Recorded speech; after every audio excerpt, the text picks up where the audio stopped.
various walks of life got the opportunity to say what they would like to see in the budget. More allocation for Tobago. Right? In terms, we need more proper infrastructure, we need more proper agricultural planning, we need more development in Tobago to sustain Tobago. That is what we need from Farley Augusta. Our waterfall could be transformed into something that tourists will love that experience to come to this island. Right? You start from the top and you build a water chute. And you go wrong and wrong and you could go end up right back down the shallow. That could be exciting. And also too, a theme park. Instead like just a Coney Island, you get something that people will come, like when they come, that could be bringing in an income. Instead of just having something, just and nothing happening. Right? And just like all the botanical garden, uplift the botanical garden, plant new trees wherever and wherever, enhance the town, right, to attract the tourists. Because basically when the tourists and them come here, what they see? Nothing like attractment. Only place to see is basically down the west. So basically the west come like the town, right? So at the end of the day, the Fort James, beautify up the, do things to encourage tourists and talk more to the youths, because the youths are them who really had the idea, right? So like simple and all, like in schools, maybe all could have this program. Material right now, I want to build my house and I can't buy material. I'm suffering. So let us drop the prices of material that poor people could get to build their houses. In the case where I'm in, where my house burned and I try in all home to get a little spot, a little place to live on properly. Tobago very big. They say it's small, but to me it's real big because it has a lot of land, a lot of places, things going on. I try to organize for houses, and honestly speaking, you know what they say to me? My pay ain't enough for me to get a house, But I'm a government worker and I'm a working guy. I'm willing to pay, so then they should just make things a bit more affordable for people, Those are if my money can reach up to 6,000. Fit me in for the little 4,000, put things in place so that I could still make myself somebody and live good, I children, they can't live by me because I have no place to live. So this will do good for a lot of people. I'm sure when I talk, not for me alone, a lot of people in the same position. But I would really like to see more value for my money, because I have no value right now. And as I break $100, I wonder where the change gone. And that is minute by minute you're talking about. I am sorry for people who have to feed their children, because thank God I have none to feed. Everything is affecting me right now. To tell you the truth, the prices of gas going up, now flour, everything is up, food prices is up. Oh my gosh, land, nobody can buy land anymore. We need more money, we need increase. We need increase in terms of salaries, because everything is going up and we cannot afford it. So I really hope in the budget tomorrow, I think Farley's a very educated person. I admire him and everything. And I know he will make the right decisions. I'm hoping for the right decisions, the right perspective of the budget to come out. And I hope it will be satisfactory to everybody. Tune in this Thursday at 10 a.m. for the 7th sitting of the 2021 to 2025 session of the Tobago House of Assembly, when the Secretary for Finance, Trade and the Economy, Representative for Palliative Lansame, Speyside, Chief Secretary, the Honorable Farley Chavez Augustine, will lay his first budget in the Tobago House of Assembly. This Thursday, 10 a.m., you can tune in or sit in. Either way, don't miss it.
just a few hours, the administrators of this beautiful island will lay a motion in the House detailing Tobago's financial position, plans and projection for the next year. It's time for the budget. Divisions have prepared and submitted estimates of what they need to efficiently carry out their functions. But even before these estimates were prepared, Tobagonians from various walks of life got the opportunity to say what they would like to see in the budget. More allocation for Tobago. Right? In terms, we need more proper infrastructure, we need more proper agricultural planning, we need more development in Tobago to sustain Tobago. That is what we need from Farley Augusta. Our waterfall could be transformed into something that tourists will love that experience to come to this island. Right? You start from the top and you build a water chute. And you go wrong and you could go end up right back down the shallow. That could be exciting. And also too, a theme park. Instead like just a Coney Island, you get something that people will come, like when they come, that could be bringing in an income. Instead of just having something, you know, just and nothing happening. Right? And just like all the botanical garden, uplift the botanical garden, plant new trees, wherever and wherever, enhance the town, right, to attract the tourists. Because basically when the tourists and them come here, what they see? Nothing like attractment. The only place to see is basically down the west. So basically the west come like the town, right? So at the end of the day, the Fort James, beautify up the, you know, do things to encourage tourists and talk more to the youths, because the youths and them who really had the idea. Right? So like simple and all, like in schools, maybe all could have this program. Material right now, I want to build my house and I can't buy material. I'm suffering. So let us drop the prices of material that poor people could get to build their houses. In the case where I'm in, where my house burn and, you know, I try in all home to get a little spot, a little place to live on properly. Tobago very big. They say it's small, but to me it's real big because it has a lot of land, you know, a lot of places, things going on. I try to organize for houses, and honestly speaking, you know what they say to me? My paying enough for me to get a house, you know. But I'm a government worker and I'm a working guy. I'm willing to pay, you know, so then they should just make things a bit more affordable for people, you know. Those are if my money can reach up to 6,000. Fit me in for the little 4,000, put things in place so that I could still make myself somebody and live good, you know. Our children, they can't live by me because I have no place to live.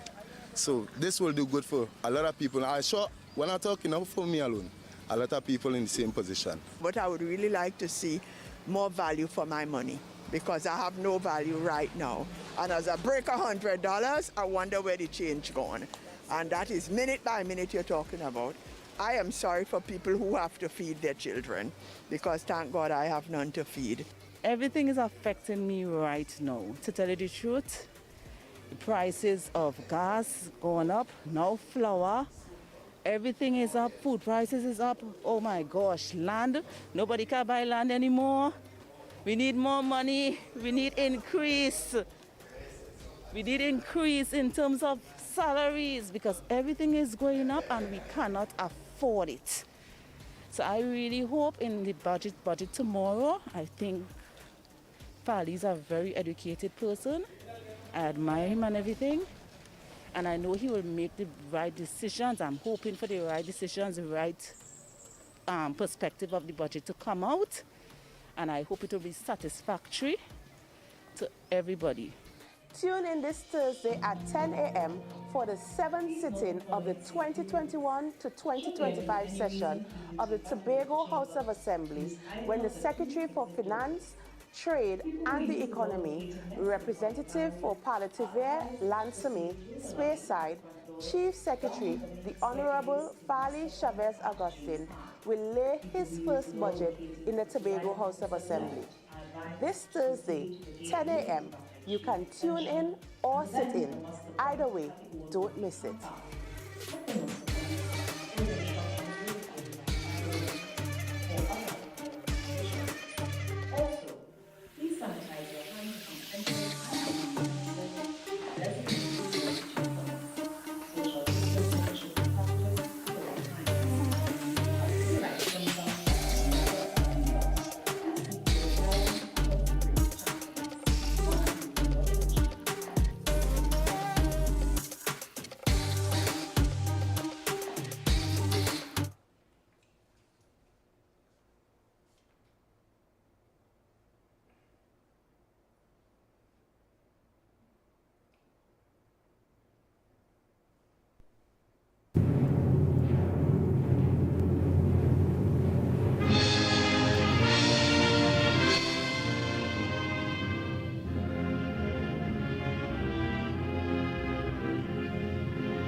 we have come together to begin our meeting of the Assembly, we humbly beseech you to grant to all our members the light and guidance of your Holy Spirit, that we may wisely take counsel together and come to such decisions as shall promote your glory and the well-being of all our citizens in this our land, so that peace and happiness, truth and justice may be enjoyed by all people.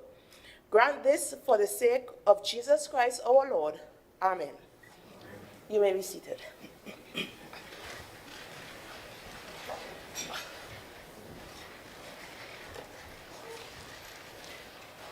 Oath of allegiance of a new member.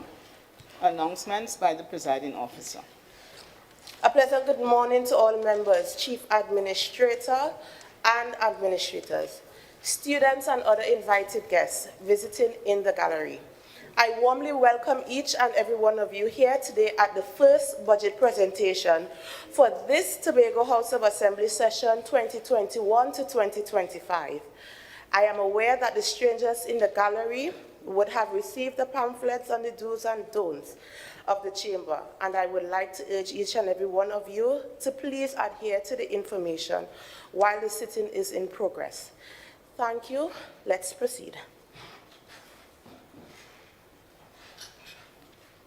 Assembly bills sent back from Cabinet. Assembly laws brought back from Parliament. Petitions, papers. Secretary for Finance, Trade and the Economy.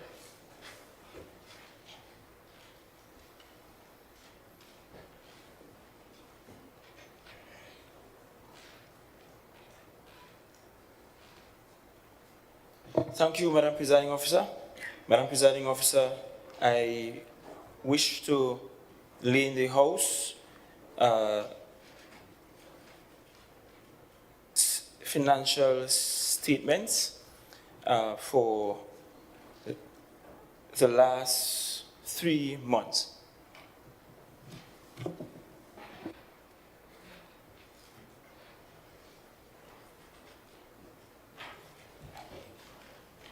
Presentation of reports from Dispute Resolution Commission, select committees. Questions to secretaries. Request for leave to move the adjournment of the Assembly on definite matters of urgent public importance. Statements by secretaries or assistant secretaries. Personal explanations. Introduction of bills. Motions relating to the business or sittings of the Assembly and moved by a secretary or assistant secretary. Public business, executive business. Motion. Secretary for Finance, Trade and the Economy.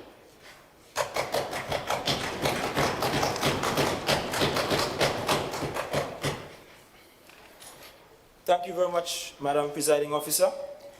Before I get started, allow me to say up front to my colleagues in the House and to those looking that brevity may not be achieved today, but don't worry, just drink your water and let's mind Tobago's business together. Madam Presiding Officer, Deputy Chief Secretary, Secretaries, Assistant Secretaries, Minority Leader, and other members of the House of Assembly, Chief Administrator, and other administrators, senior staff to the Tobago House of Assembly, distinguished ladies and gentlemen in the public gallery, local and international audiences following this presentation, and radio, television, and other live streams, members of the media, good morning. Madam Presiding Officer, I want to thank God for guiding me and strengthening me and using me to serve as I perform this critical function on behalf of the people of Tobago. I want to express my sincere gratitude to the people of Tobago for gifting this administration with the constitutional authority to lead the growth and transformation of the island. Gratitude is expressed to my staff at the Division of Finance, Trade and the Economy, the Office of the Chief Secretary, colleagues in the Executive Council, and everyone that participated in the pre-budget consultations. Extra special appreciation must be relayed to the electoral district of Palatouvier, Lansomis, Speyside, who have so kindly lent me to this entire island of Tobago. Thank you for your support and your understanding. Finally, I want to thank all of you who are taking the time to listen to this presentation inside this house and via different media houses and online feeds. On this historic morning, I have the honor and privilege to present the draft estimates of revenues and expenditure of the Tobago House of Assembly for the 2023 fiscal year, in keeping with Section 41 of the Tobago House of Assembly Act 40 of 1996. It is indeed a momentous occasion for the brand new Progressive Democratic Patriots administration, as well as for Tobago and the rest of the country, as it is not only our first budget, but this is the first time in 21 years that Tobago is receiving policy directives from a new dispensation. Interestingly, we are only the third political party since the installation of Act 40 of 1996 to present a budget in this chamber.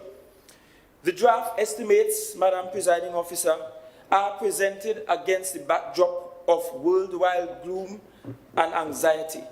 Of course, these are caused by three major disruptive global events: the COVID-19 pandemic, the Russian-Ukraine war resulting from Russia's invasion of Ukraine, and climate change. These events threaten the stability and indeed the very existence of many countries across the globe.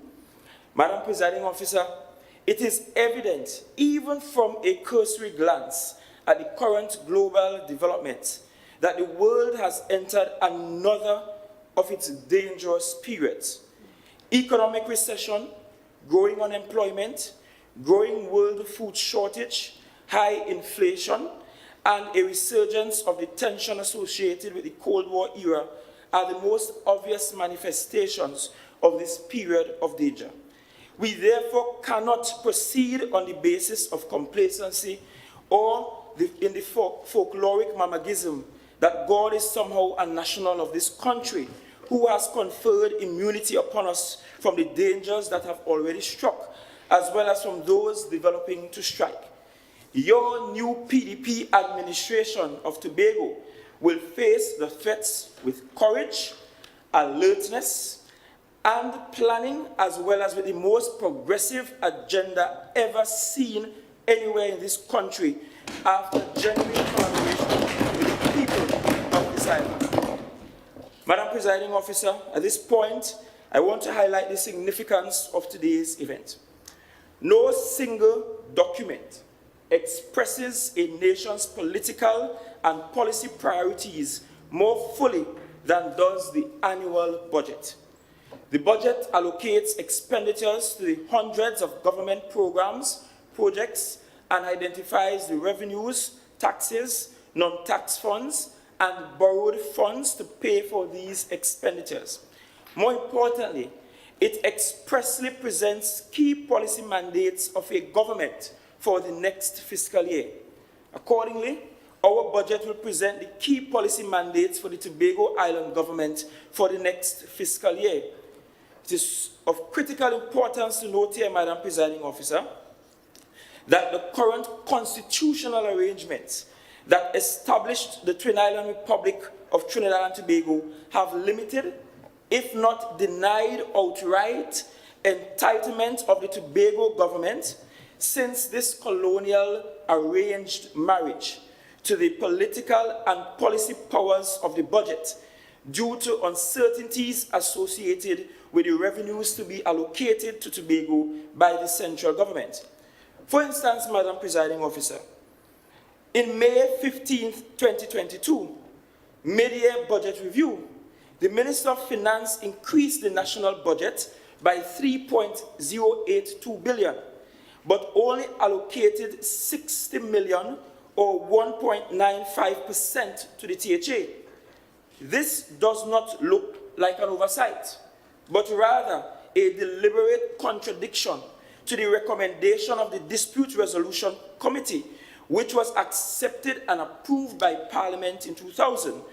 But whether oversight or deliberate omission, It is a breach of the law which stipulates that the THA should be awarded between 4.03% and 6.9% of the national budget.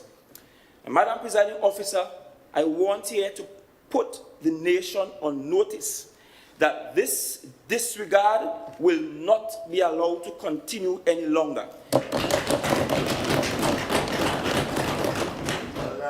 New Tobago dispensation, new rules of engagement. Right.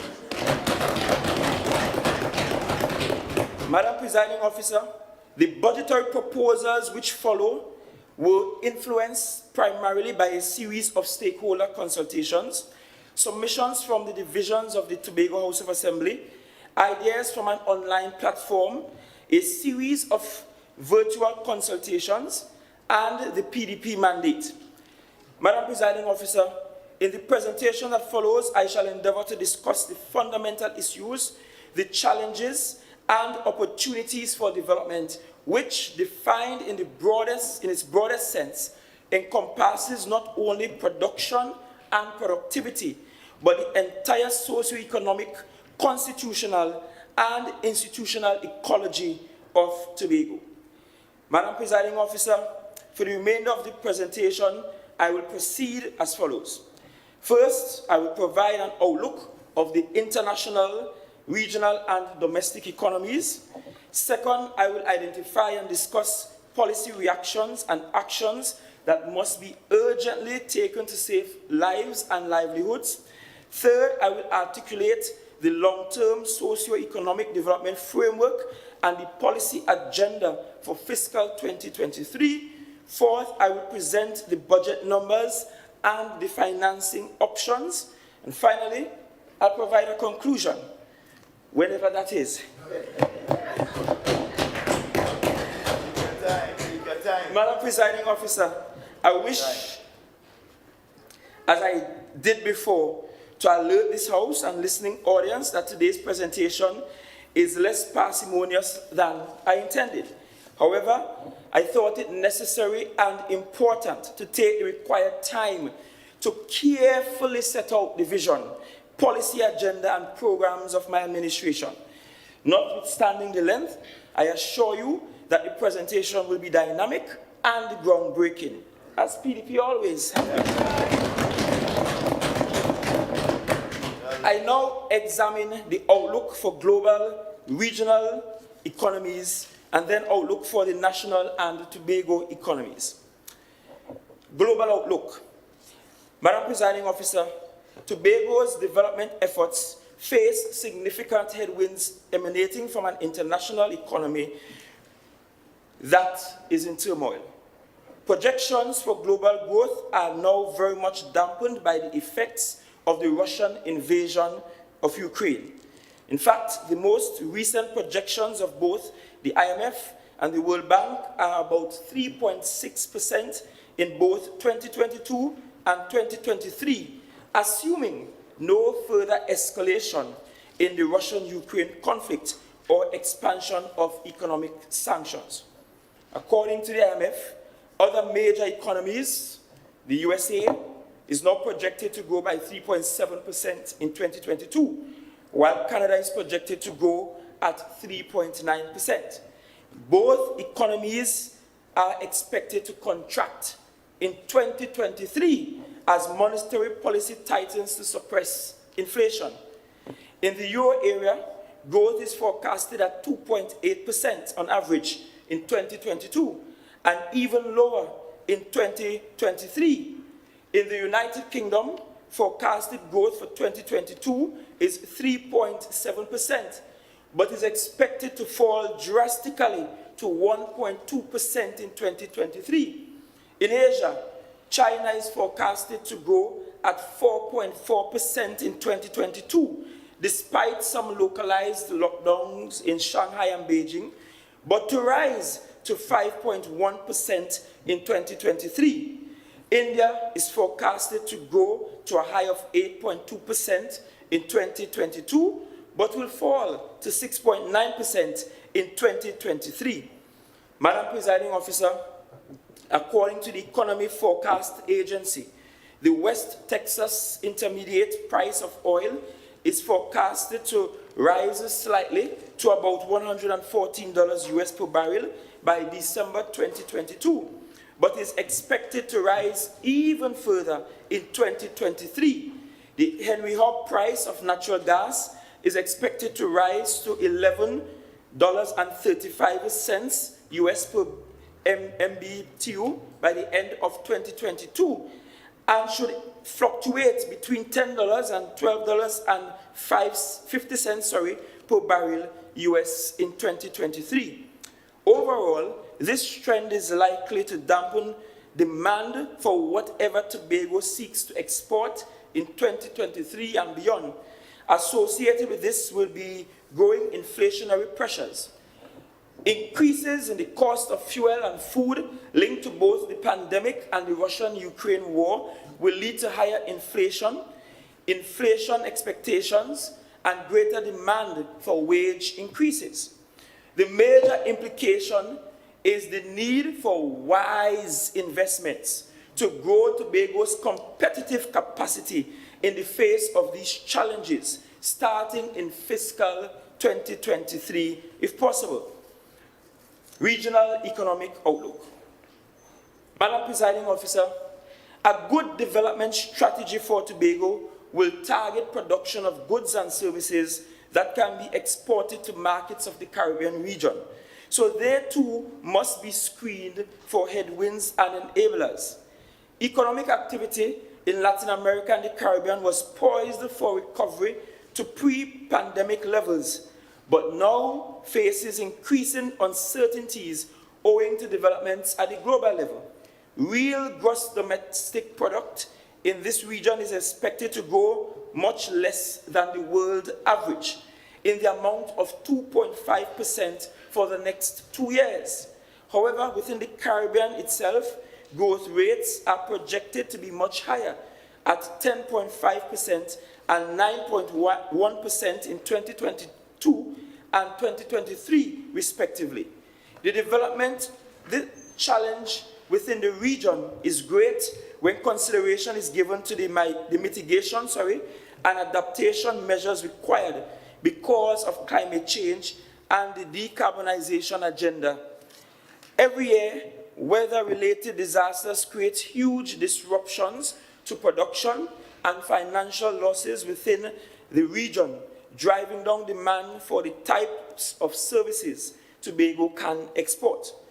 The tourism-dependent economies in the Caribbean have started to reopen from pandemic-induced business closures, and as a consequence, there will be some uptick in economic activity.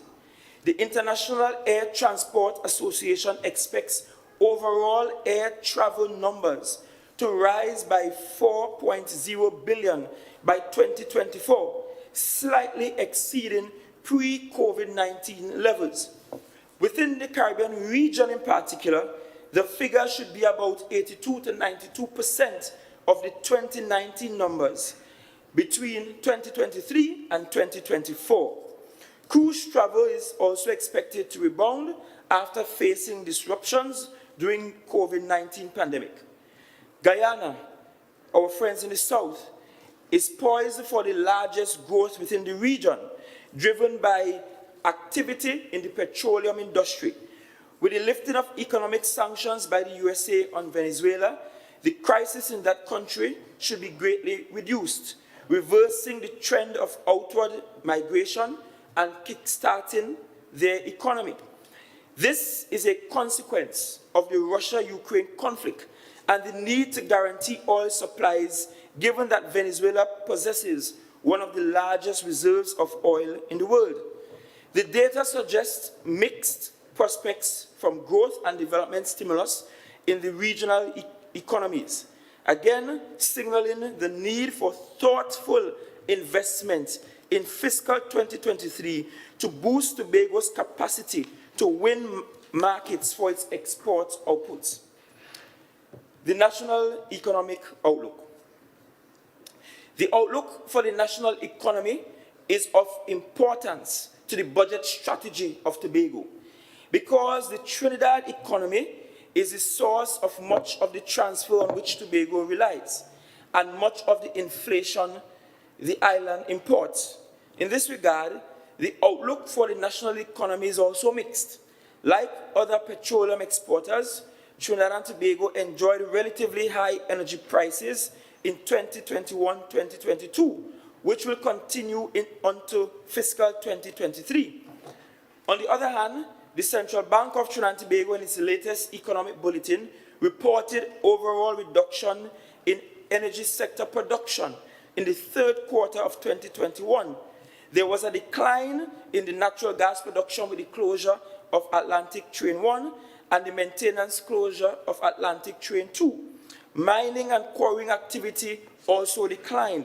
However, there were strong increases in crude oil production, as well as in increased petrochemical output, the latter driven largely by the growth in methanol and ammonia production.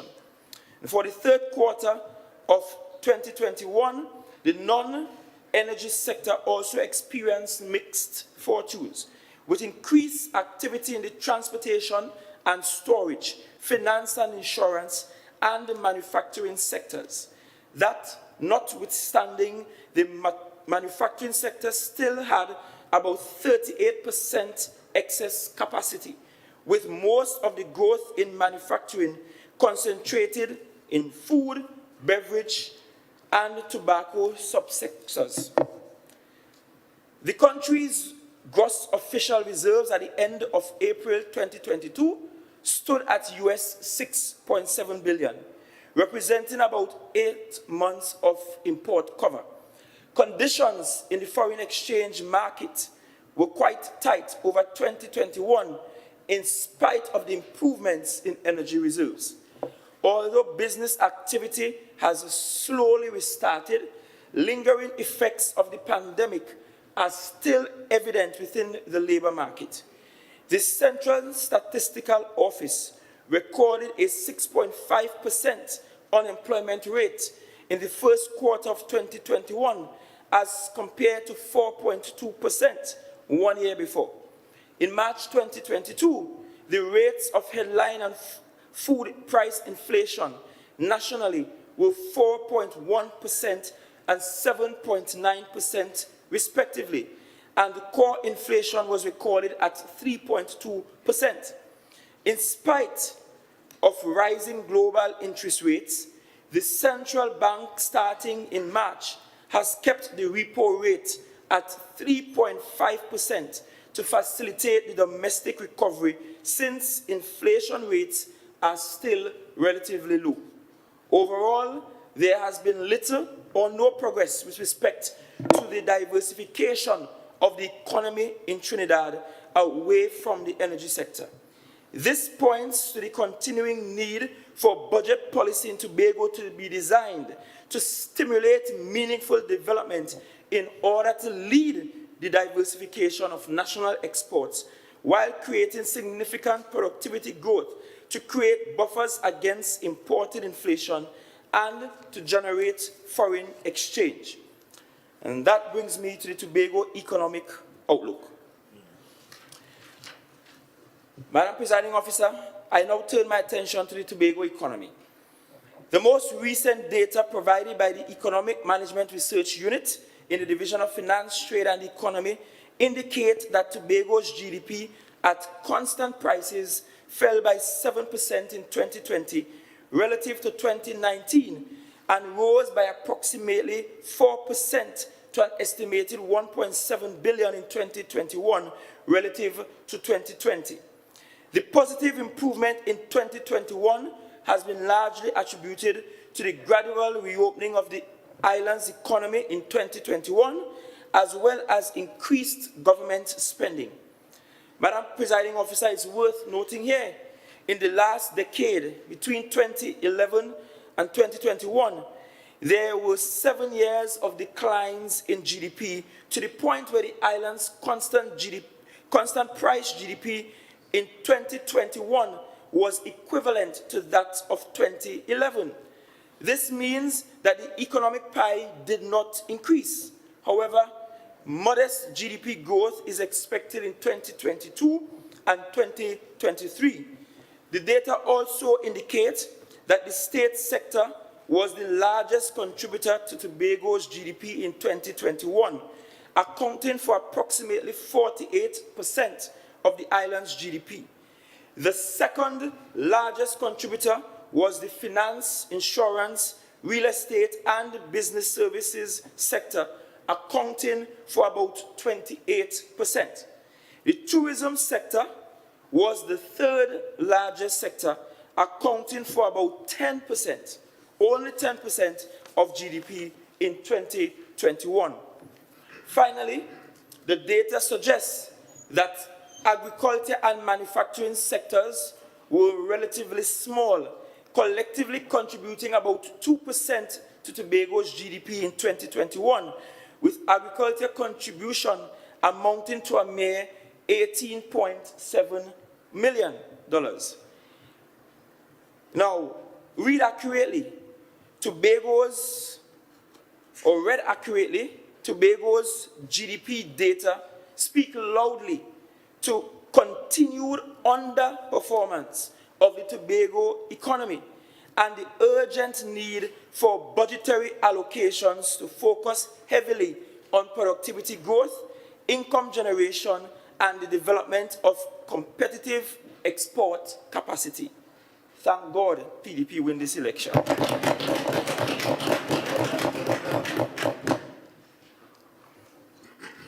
Madam Presiding Officer, shifting my attention to the labor market conditions in Tobago, I wish to note that the entity charged with the legal responsibility to produce labor market data for the country, the Central Statistical Office, continues to produce these data with significant lags.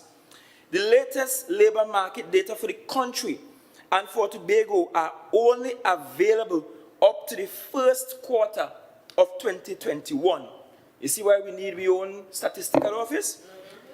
This situation is untenable and must be addressed frontally in the shortest possible time. Madam Presiding Officer, we cannot plan effectively without current and reliable data.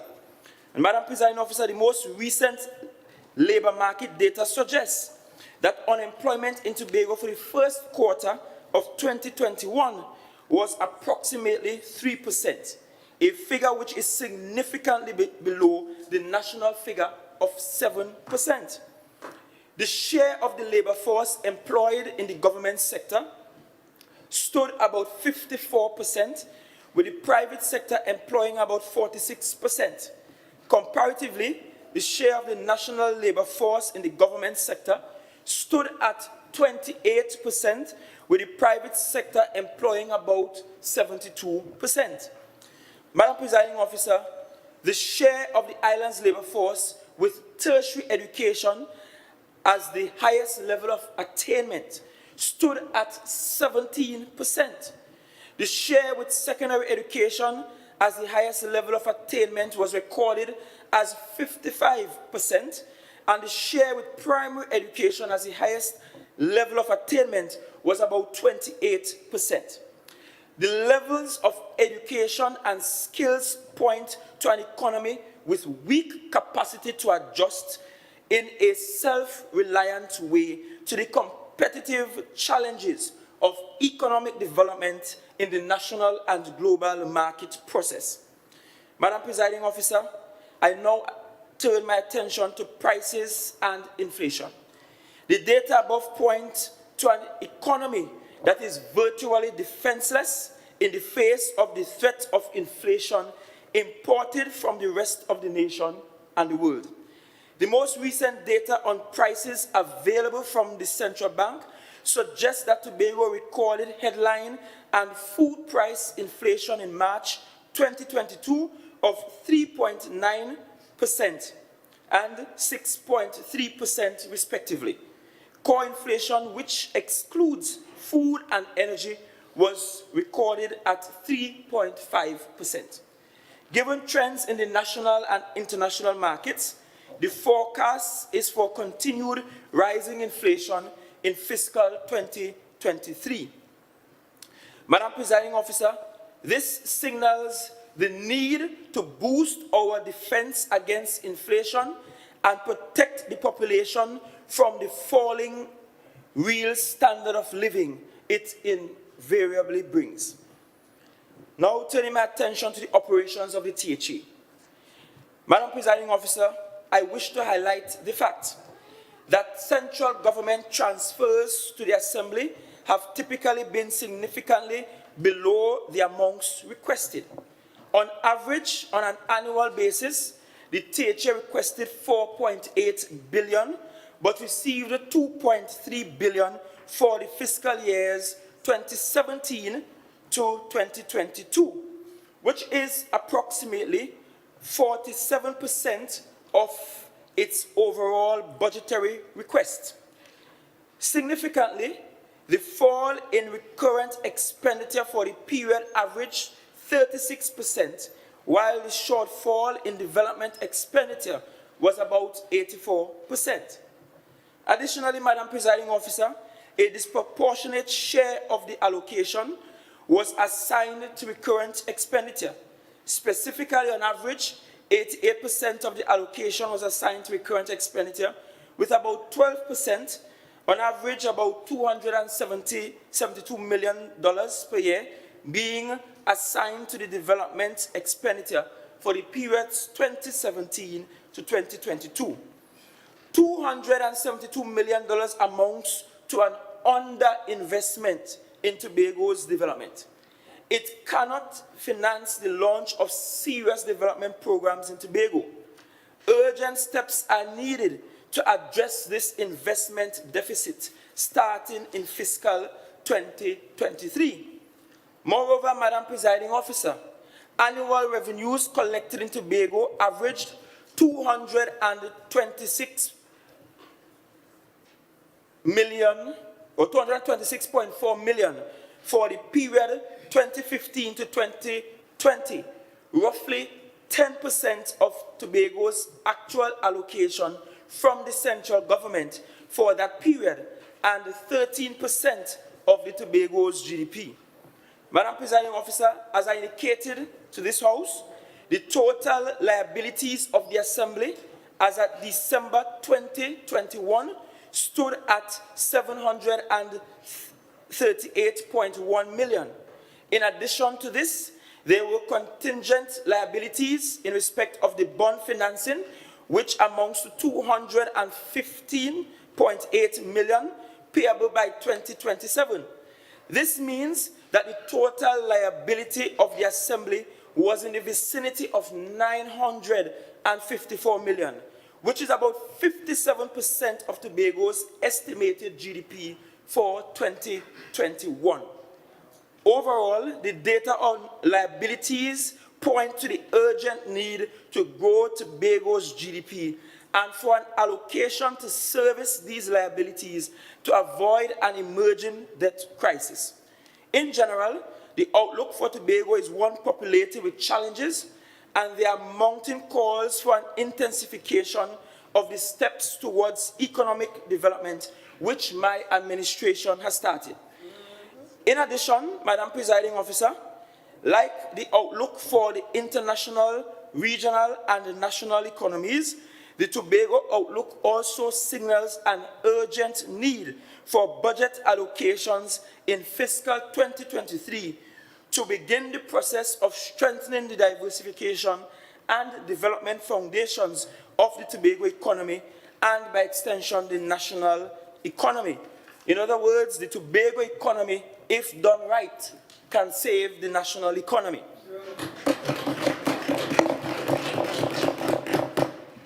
Allow me to highlight a few of the policy actions taken by this administration since assuming office.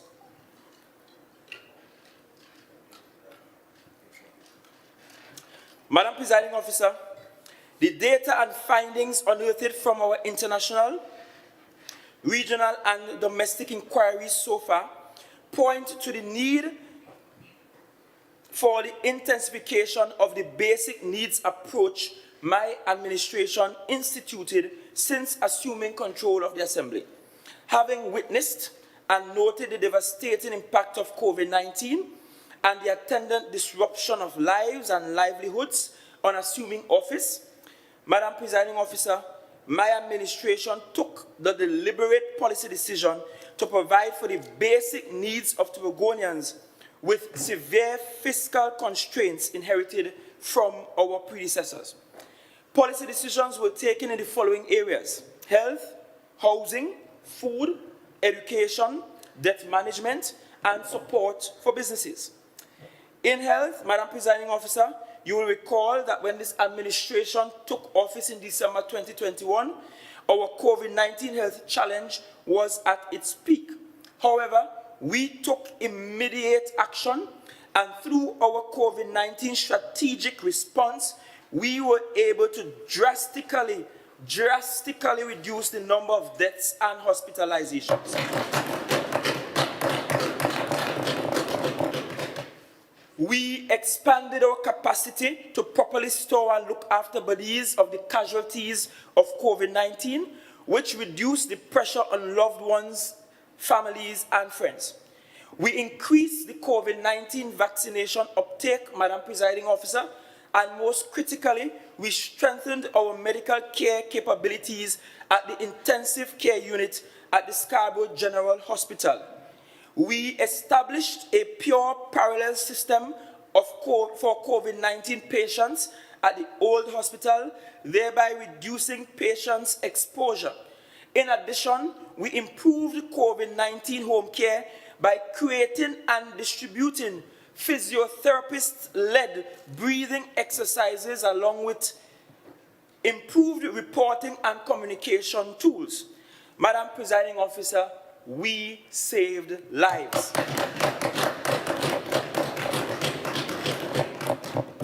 Additionally, from December 10th to May 31st, 2022, we distributed 222 general assistance grants through health, valued at $1.4 million for relief and assistance in the area of medical care, burials, food, clothing, household items, and home rental. In housing, we have given out home improvement grants to several households. Tomorrow, we will distribute an additional $9.7 million in grants to 700 plus households in the single largest home improvement grant distribution in THA's history. Madam Presiding Officer, many of these households have been waiting for years and have become very frustrated with the process. They get first check and can't get a second check. Years passing. PDP will fix that tomorrow.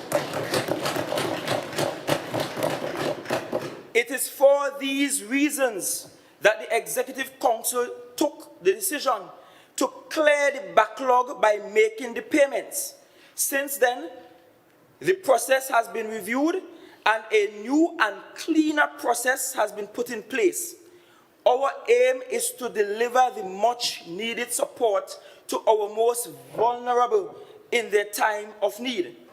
In addition, we have already assigned 54 service lots to Tobagonians, and as a result of our first draw for lots at Riseland Housing Development.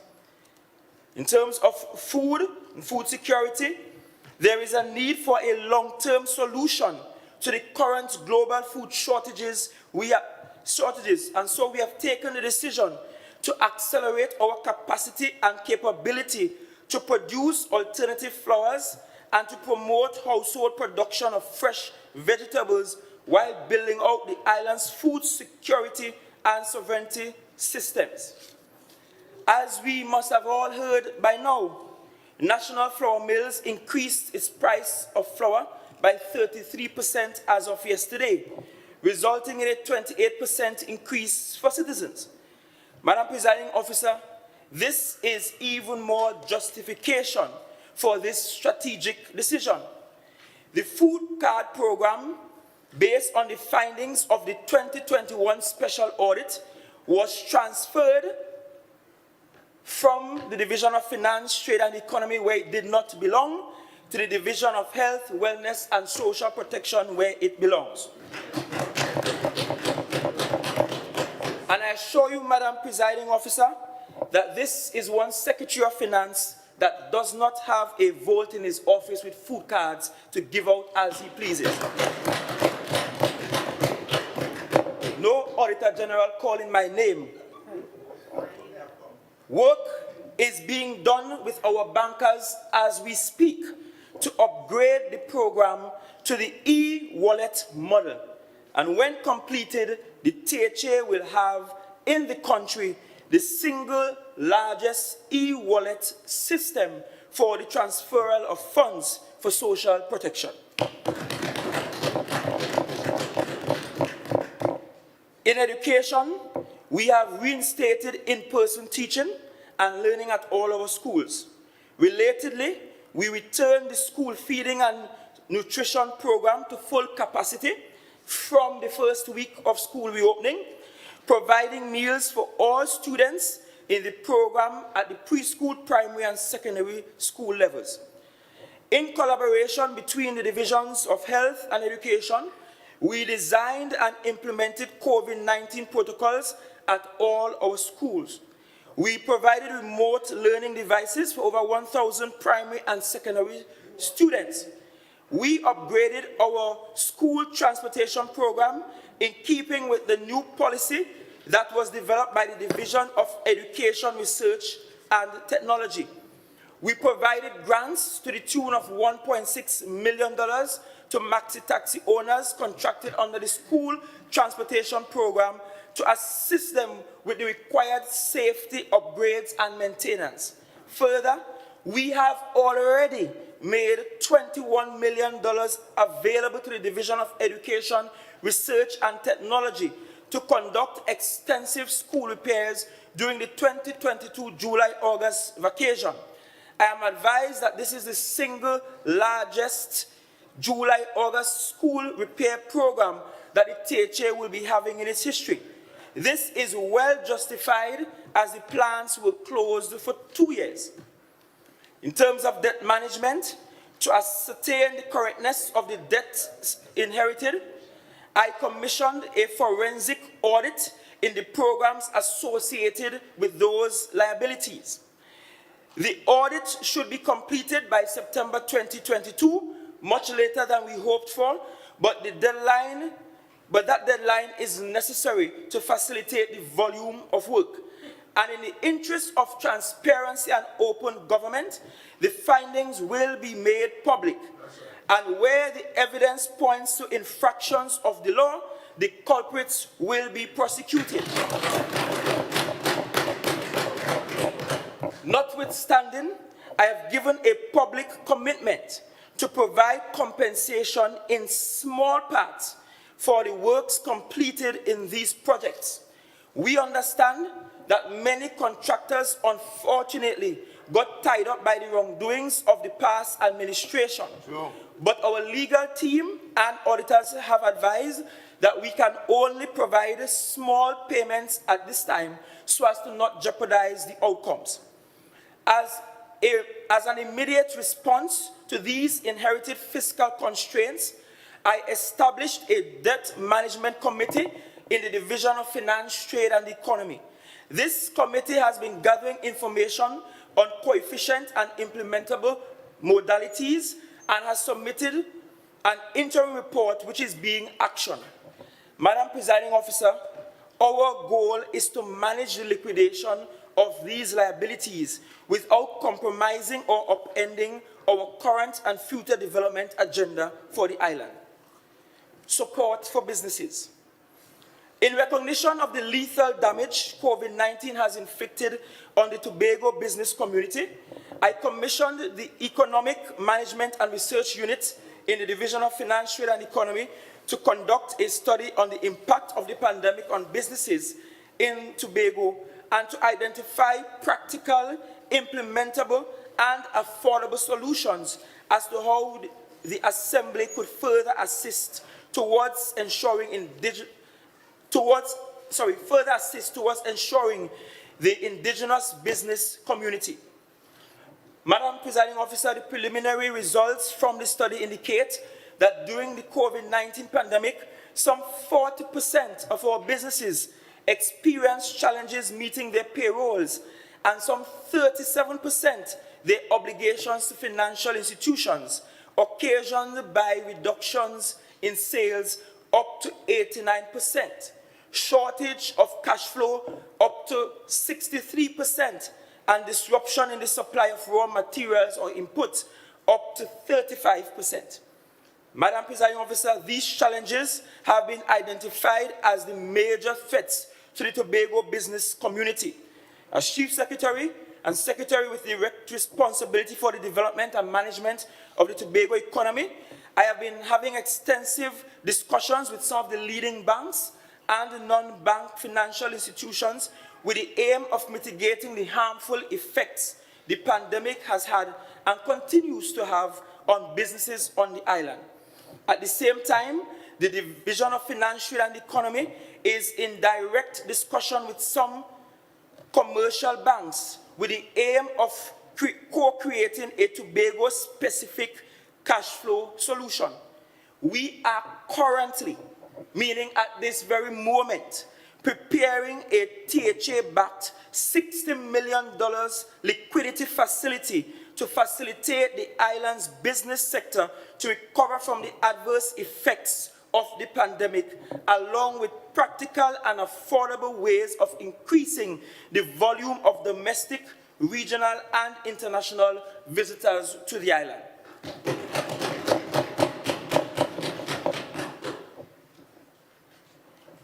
This has been a snapshot of the policy actions taken, and my colleagues will present much more during the debate.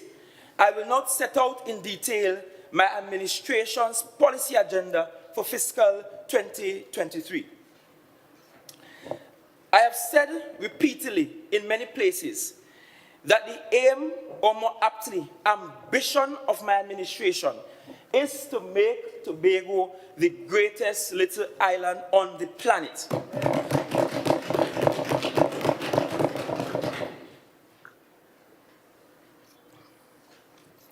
It is to develop every child, every family, and every village in Tobago. Yes. Madam Presiding Officer, this administration recognizes and acknowledges that for development to be meaningful, it must be ultimately positively impact the lives and quality of life of Tobagonians. In other words, Madam Presiding Officer, development is about improving people's welfare. Our vision for Tobago is as an island with the following attributes. Allow me to lay out the attributes of the greatest little island on the planet. Tell them.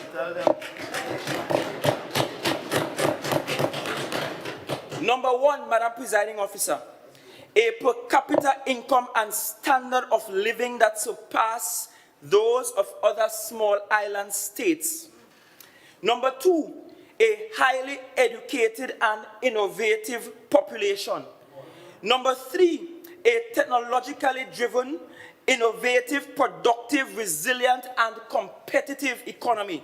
Yes. Number four, an efficient, effective, and accountable public service. Number five, a modern, scientific, and efficient healthcare sector. Yes. Number six, constitutional autonomy within the Twin Island Republic of Trinidad and Tobago. Number seven, every Tobagonian having opportunities for self-actualization. Number eight, protection and caring for the most vulnerable. Number nine, a population that is united, peaceful, safe, and secure. Number 10, green and modern state-of-the-art public infrastructure. Yes. And number 11, open, transparent, accountable, and inclusive governance, unlike what we have seen before. Madam Presiding Officer, despite the old, unproductive noises coming from our political opponents and distractors, Always. and we're hearing some today, Yes. who have had their day and who were comprehensively rejected by the people.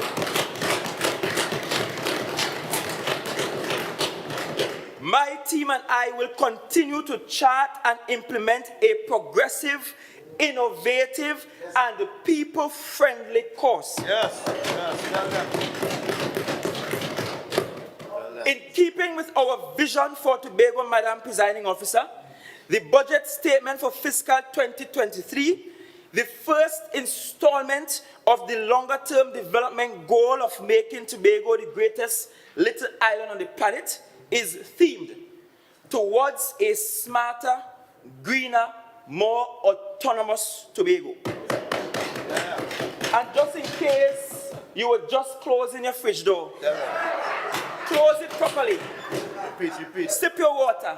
And let me repeat the theme for fiscal 2023, or the first installation of our agenda of making the greatest little island on the planet. The theme for this fiscal year coming is towards a smarter, greener, more autonomous Tobago. Madam Presiding Officer, we are starting now. Accordingly, the core development framework and the strategic priority areas for growth, development, and transformation in fiscal 2023 will be the focus of the remainder of this section. I will be discussing the following themes: governance reform, economic transformation and business development, tourism sector and the development of the orange economy, food security and sovereignty, the blue economy, human capital development, health and social protection program, community development and empowerment, institutional reform and transformation, development of young people, sport development and recreational infrastructure, public safety, and the physical infrastructure development. Madam Presiding Officer, I start with governance reform.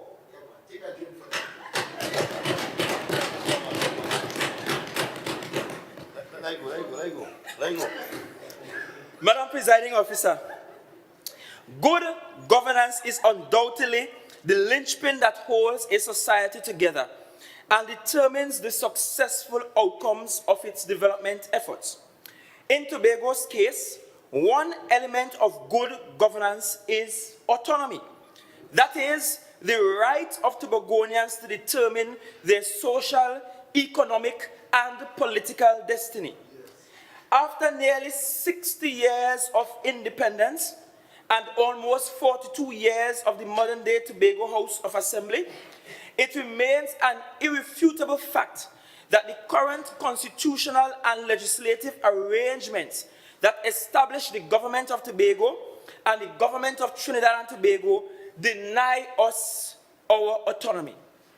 Actually, they take away our right to determine our social, economic, and political destiny without interference from the national government. The autonomy bills before the Parliament have been found to be woefully inadequate and were therefore comprehensively rejected by the majority of Tobagonians.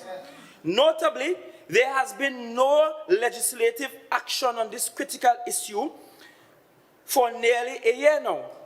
Let me put the national community on notice, therefore, that this administration have taken steps and will take more steps, necessary steps, for the people of Tobago to be given their constitutional right to self-determination. To this end, for the first time in the history of the Tobago House of Assembly, Madam Presiding Officer, we have established as a standalone division the Office of the Deputy Chief Secretary. The office includes a Department of Intergovernmental Affairs, with the principal responsibility to secure self-government for Tobago in the shortest possible time. Madam Presiding Officer, the first major gain from a sufficient level of autonomy is that it will allow Tobago to control and deploy its resources and plan its development in the context of the national economy wisely. In light of the relevant facts and without reference from the goings-on in the cabinet. The second major gain will be a greater focus on the national investment capacity on national economic diversification and development through Tobago. Some of this relates to proper boundaries for Tobago being recognized in the law, and some to the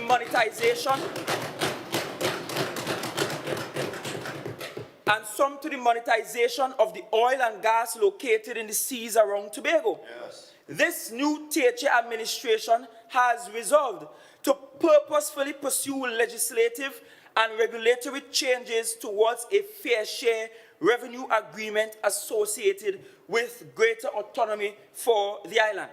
Yes. Given the recent discoveries of oil and gas in the waters around Tobago, it is time to return to the bargaining table to negotiate a new revenue sharing agreement between Tobago and Trinidad. Yes. Assure the Prime Minister cannot inaccurately, ever again, inaccurately say that all Tobago contributes is 200 and something million. Never, never. We are grateful for the template that the Dispute Resolution Commission has established and see the upper limit of 6.9% as a good starting point, but not a settled position. No. And I wish to advise my friends on the other side who have been saying that had we gotten the woefully inadequate island government bill, we would have gotten more money. I wish to advise that at this present moment, the law allows their colleagues in Trinidad to give us more money. Yes. 6.9%. And if they were so interested and love Tobago, it will be no problem to give us 6.9%. Therefore, Madam Presiding Officer, that 6.8% in their bill was a bluff. Therefore, this will be the starting point of our conversation with the Prime Minister and the Minister of Finance in respect of Tobago's allocation for development spending in fiscal 2023. As a matter of fact, Tobago and Trinidad should advance the conversation to include consideration of a formula for sharing of natural resources, consensual exploration of these resources, and reward sharing.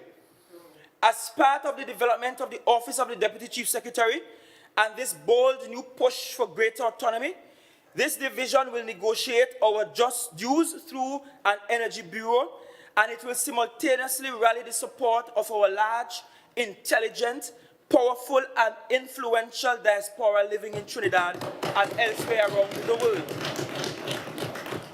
With regards to mobilizing our diaspora for the push for greater autonomy, one must appreciate that our efforts this round must be radically different from anything we have tried before.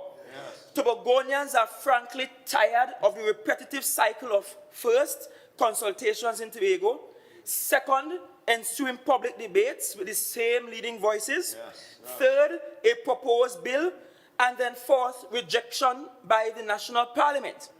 We have been trying this method since a P.T. James, and it has not resulted in the granting of a Tobago government structured the way we want. We are officially tired of the excessive talk and the lack of real action by the National Parliament. Sure. So, as we speak, efforts are underway to establish the first THA outpost in Port of Spain.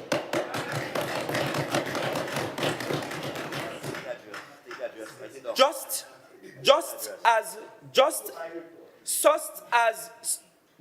Scotland operating a Scotland House representing the government of Scotland at number 58 Victoria Embankment Temple in London, not in Cardiff, not in Scotland itself, but in London.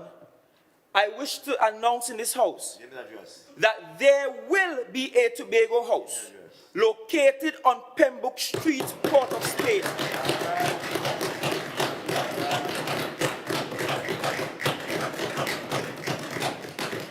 We can't get our autonomy by staying in Tobago. No. We will take the time to educate our Trinidadian friends and family on this matter while pushing for the National Parliament to correct a colonial wrong. In other words, we will deliberately disrupt the national politics until they give us what belongs to us.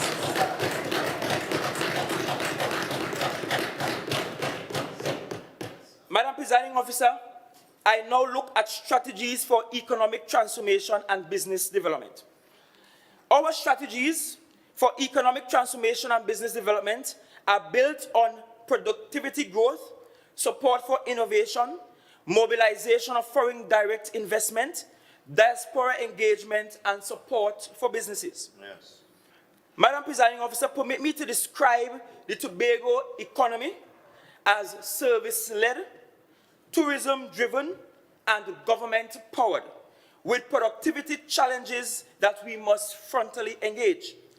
To address the productivity challenge in the public sector on the island, we propose to accelerate the digital transformation of the operation of the THA in order to marry speed with efficiency. Yes. We will train, retool, and reskill public servants and public officers at all levels. We will lead an internal campaign to generate sentiments of pride, joy, and patriotism among the workers of the THA. We will provide specialized training for administrators, heads of departments, and other persons in supervisory positions. We will introduce a more rigorous performance management system to monitor and evaluate worker productivity and identify training needs. We will promote greater public accountability for public resources. We will improve the working environment to ignite and sustain the productivity of workers and implement a recognition and award system for service excellence across the THA. And to treat the productivity issues in the private sector, we propose to engage different business chambers, Small Tobago have 2 of them, and other business organizations on the island with the aim of co-creating solutions to their productivity issues. We will provide financial and technical assistance to businesses through the THA's Venture Capital Equity Fund and the Business Development Unit to incentivize productivity improvements in the private sector and to provide the quality of public infrastructure that will enhance and promote productivity in the private sector. Madam Presiding Officer, we will engage with the labor unions as we have already started, and businesses in a tripartite arrangement to arrive at additional strategies to address the productivity problems on the island. Innovation. Madam Presiding Officer, we also need to expand and diversify our economy, and therefore to find new and more efficient and innovative ways of doing some of the tasks we now perform. To also produce new goods and services and make their delivery to market more efficient, quite like the Smart app in the Division of Infrastructure. However, Madam Presiding Officer, we recognize that for innovation to take place, we must foster an enabling environment that encourages and supports innovation in our society. Our education system needs to be reoriented to produce students who can pursue critical and innovative ways of thinking and turn them into life-altering technologies and businesses. In addition, the THA must become an innovative institution where public service is continuously brought up to date by the application of new processes, the introduction of new techniques, and the creation of new values. This administration therefore commits to creating an environment that supports scientific research and the development of innovative products and services. In this regard, we propose to provide targeted financial assistance to both individuals and businesses for innovation in products, services, and business processes. Establish and fund a Tobago Innovation Challenge program at the primary and secondary levels of our education system. Support research and development in food technology, agri-technologies, renewables, and the general sciences in collaboration with tertiary institutions.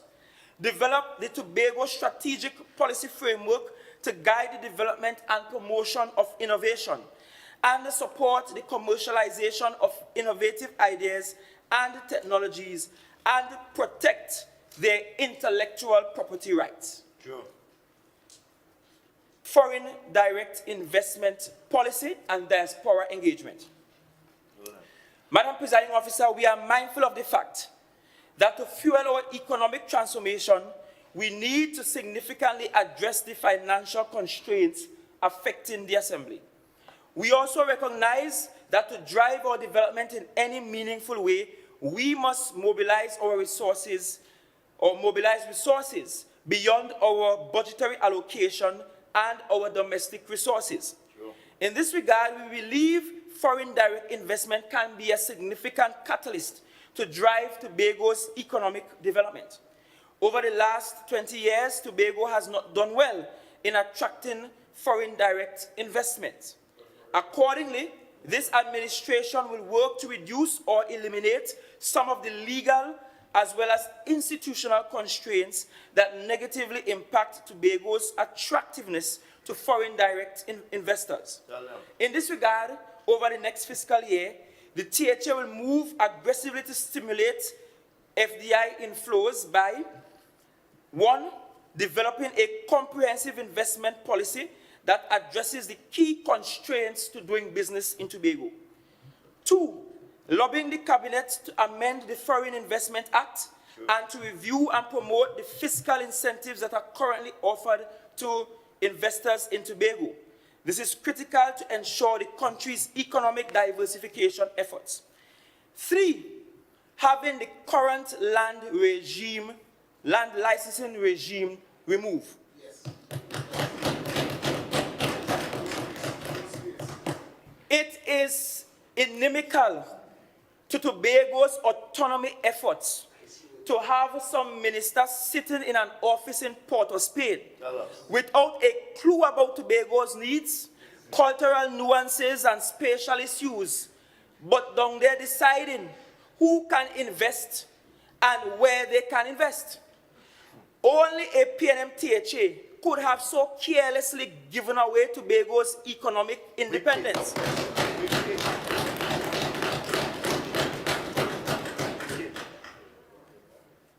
To solve Tobagonians' concerns about FDIs, this administration will be doing a comprehensive spatial plan for Tobago. This plan will determine and protect environmentally sensitive areas and the integrity of small villages. Take notes. Creating appropriate zones for commercial activity, residential activity, and agricultural activities. This spatial plan will be the new way to manage FDIs among other investments and where they are placed. This is what Tobago should have done in the first place. All right.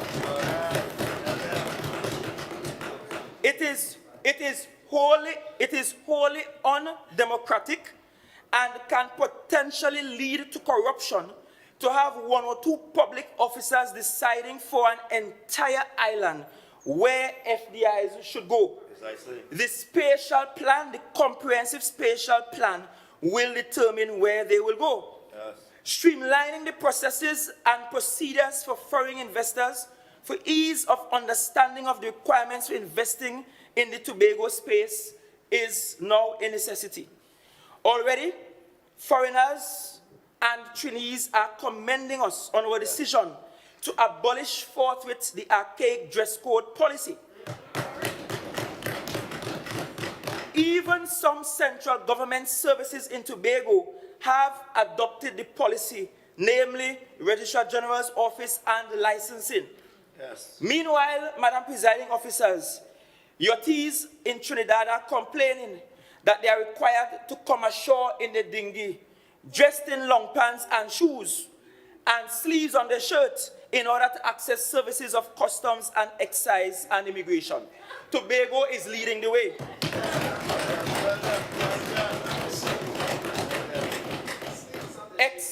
Expediting the development of a land use or spatial development plan that will identify designated zones for certain types of development projects will critically solve a lot of our issues with FDIs.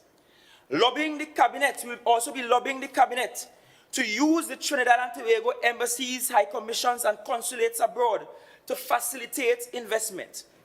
The Tobago desk at our embassies and consulates should be re-established. And we'll be launching a very aggressive investment marketing campaign to encourage persons from the diaspora to invest in Tobago. Yes. In other words, come back home and spend your money. There is a large number of Tobagonians domiciled outside of Tobago that are willing to contribute to the island's development. We must harness the skills and abilities of these persons to deepen our economic and social transformation. In this regard, over the next fiscal year, we propose to develop a comprehensive diaspora engagement strategy to provide a clear framework for the diaspora contribution and participation in Tobago's development. We will develop and maintain a comprehensive database of Tobagonians in the diaspora. We will collaborate more effectively with non-governmental organization groups in diasporic communities in providing philanthropy of different forms to the health sector in Tobago. We will promote a diaspora homecoming event to coincide with the Heritage 2023 celebration. And so if you're watching from on Facebook, from out there in New York, start to book your ticket for Heritage 2023. Come home. Massive. We will develop a mentorship program utilizing successful professionals from the diaspora to assist in capacity expansion of young Tobago professionals. We will collaborate with NGO groups in diasporic communities in hosting trade shows and exhibitions, thereby providing market exposure to Tobago businesses, products, and services. We will collaborate with local NGOs, cultural groups, fashion designers, agro-processors, and other artisans to travel to areas with significant number of Tobagonians living abroad to engage and promote opportunities available at home. And Madam Presiding Officer, let this House know that at this very moment, the Executive is considering 2 such proposals, a cultural group out of Roxborough and a group of young fashion designers. We will also provide a suite of incentives for Tobagonians returning home to invest in commercial activity on the island. Madam Presiding Officer, the Diaspora Engagement Unit and the Foreign Investment Unit in the Office of the Deputy Chief Secretary will be tasked with leading our strategy to attract foreign direct investment from our diaspora.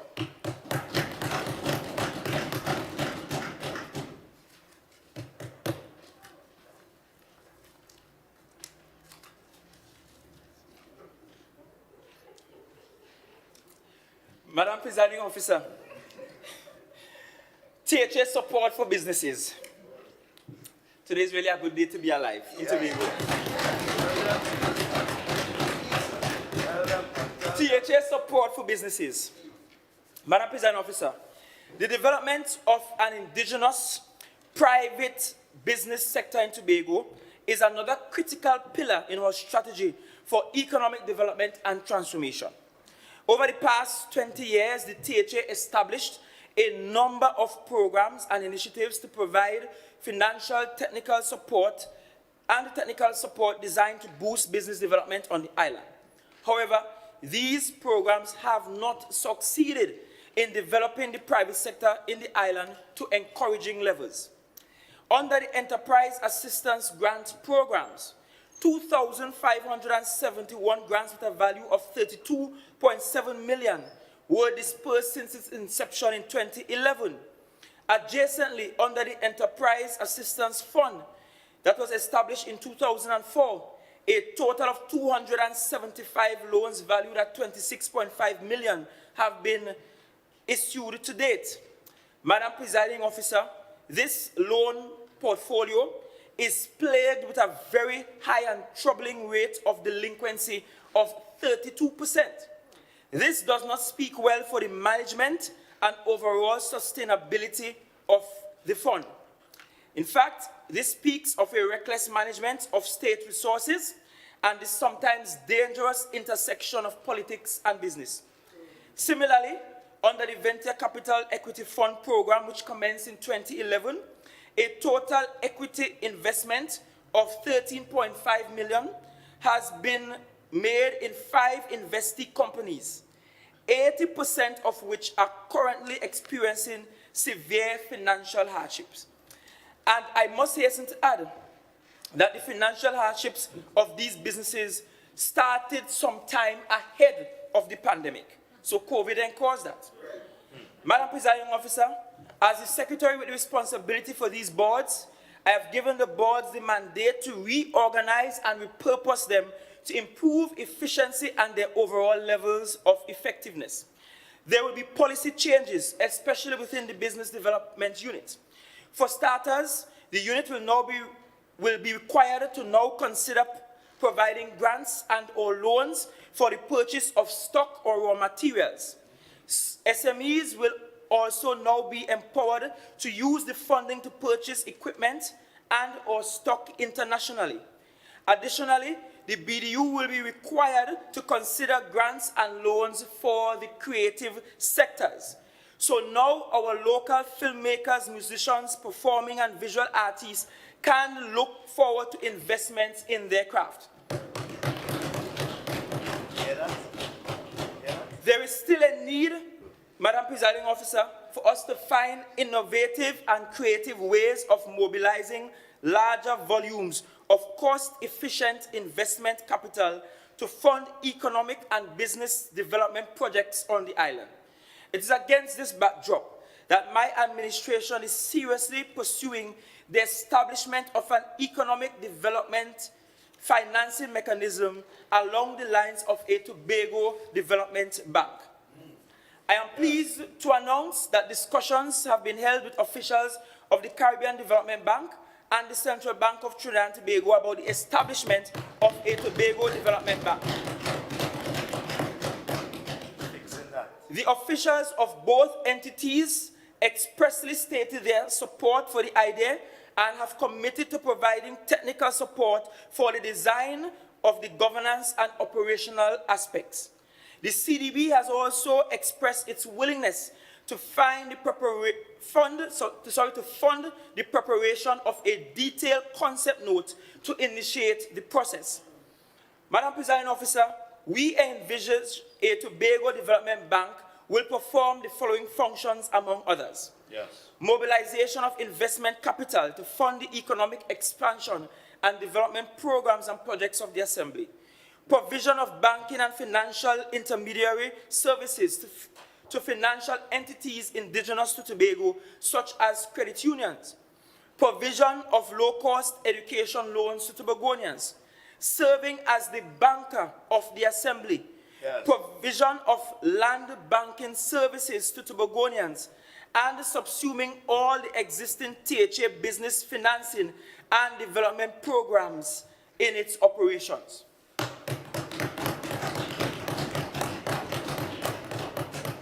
In addition, Madam Presiding Officer, my administration has decided to establish a trade unit in the Division of Finance, Trade and Economy with the core mandate of creating trading links and exporting opportunities for Tobago export-oriented businesses. The unit will also provide the necessary technical support to these businesses to ensure that they meet all the standards and requirements to export their products regionally and internationally. The unit will be geared to building the much-needed infrastructure to expand the market access and will boost the viability of the island's businesses. Further, Madam Presiding Officer, Cove Eco-Industrial and Business Park remains one of the most important assets in Tobago's industrial development equation. It provides factory spaces for businesses to establish their production plants.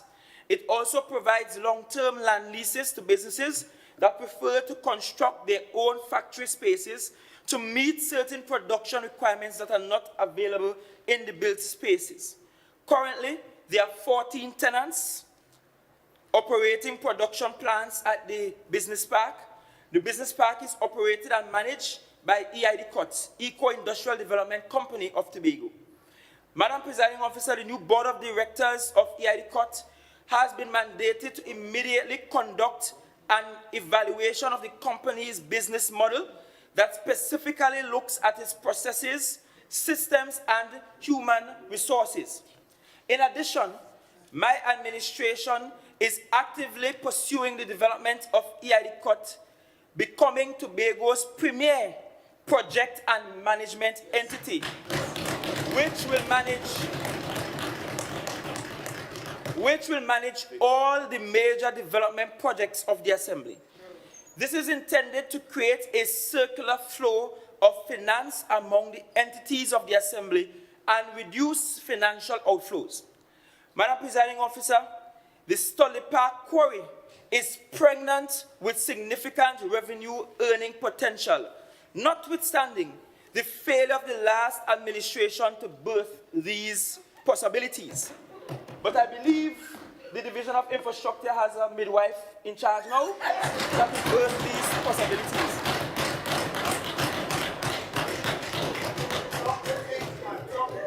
This administration is intent on harvesting the revenue earning potential of this treasured asset, and accordingly, the new board has been mandated to review and address when necessary the business model of the company.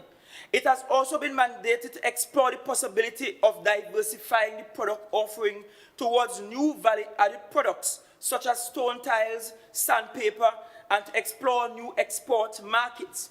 The new board has also been mandated to consider changing the name from Stolly Park Quarry and to create a structure that will take care of the mining assets of all of Tobago and to look for new spaces around the island where mining of our precious stones can be done. Madam Presiding Officer, please permit me to look now at our strategy for development of the tourism sector and the orange economy.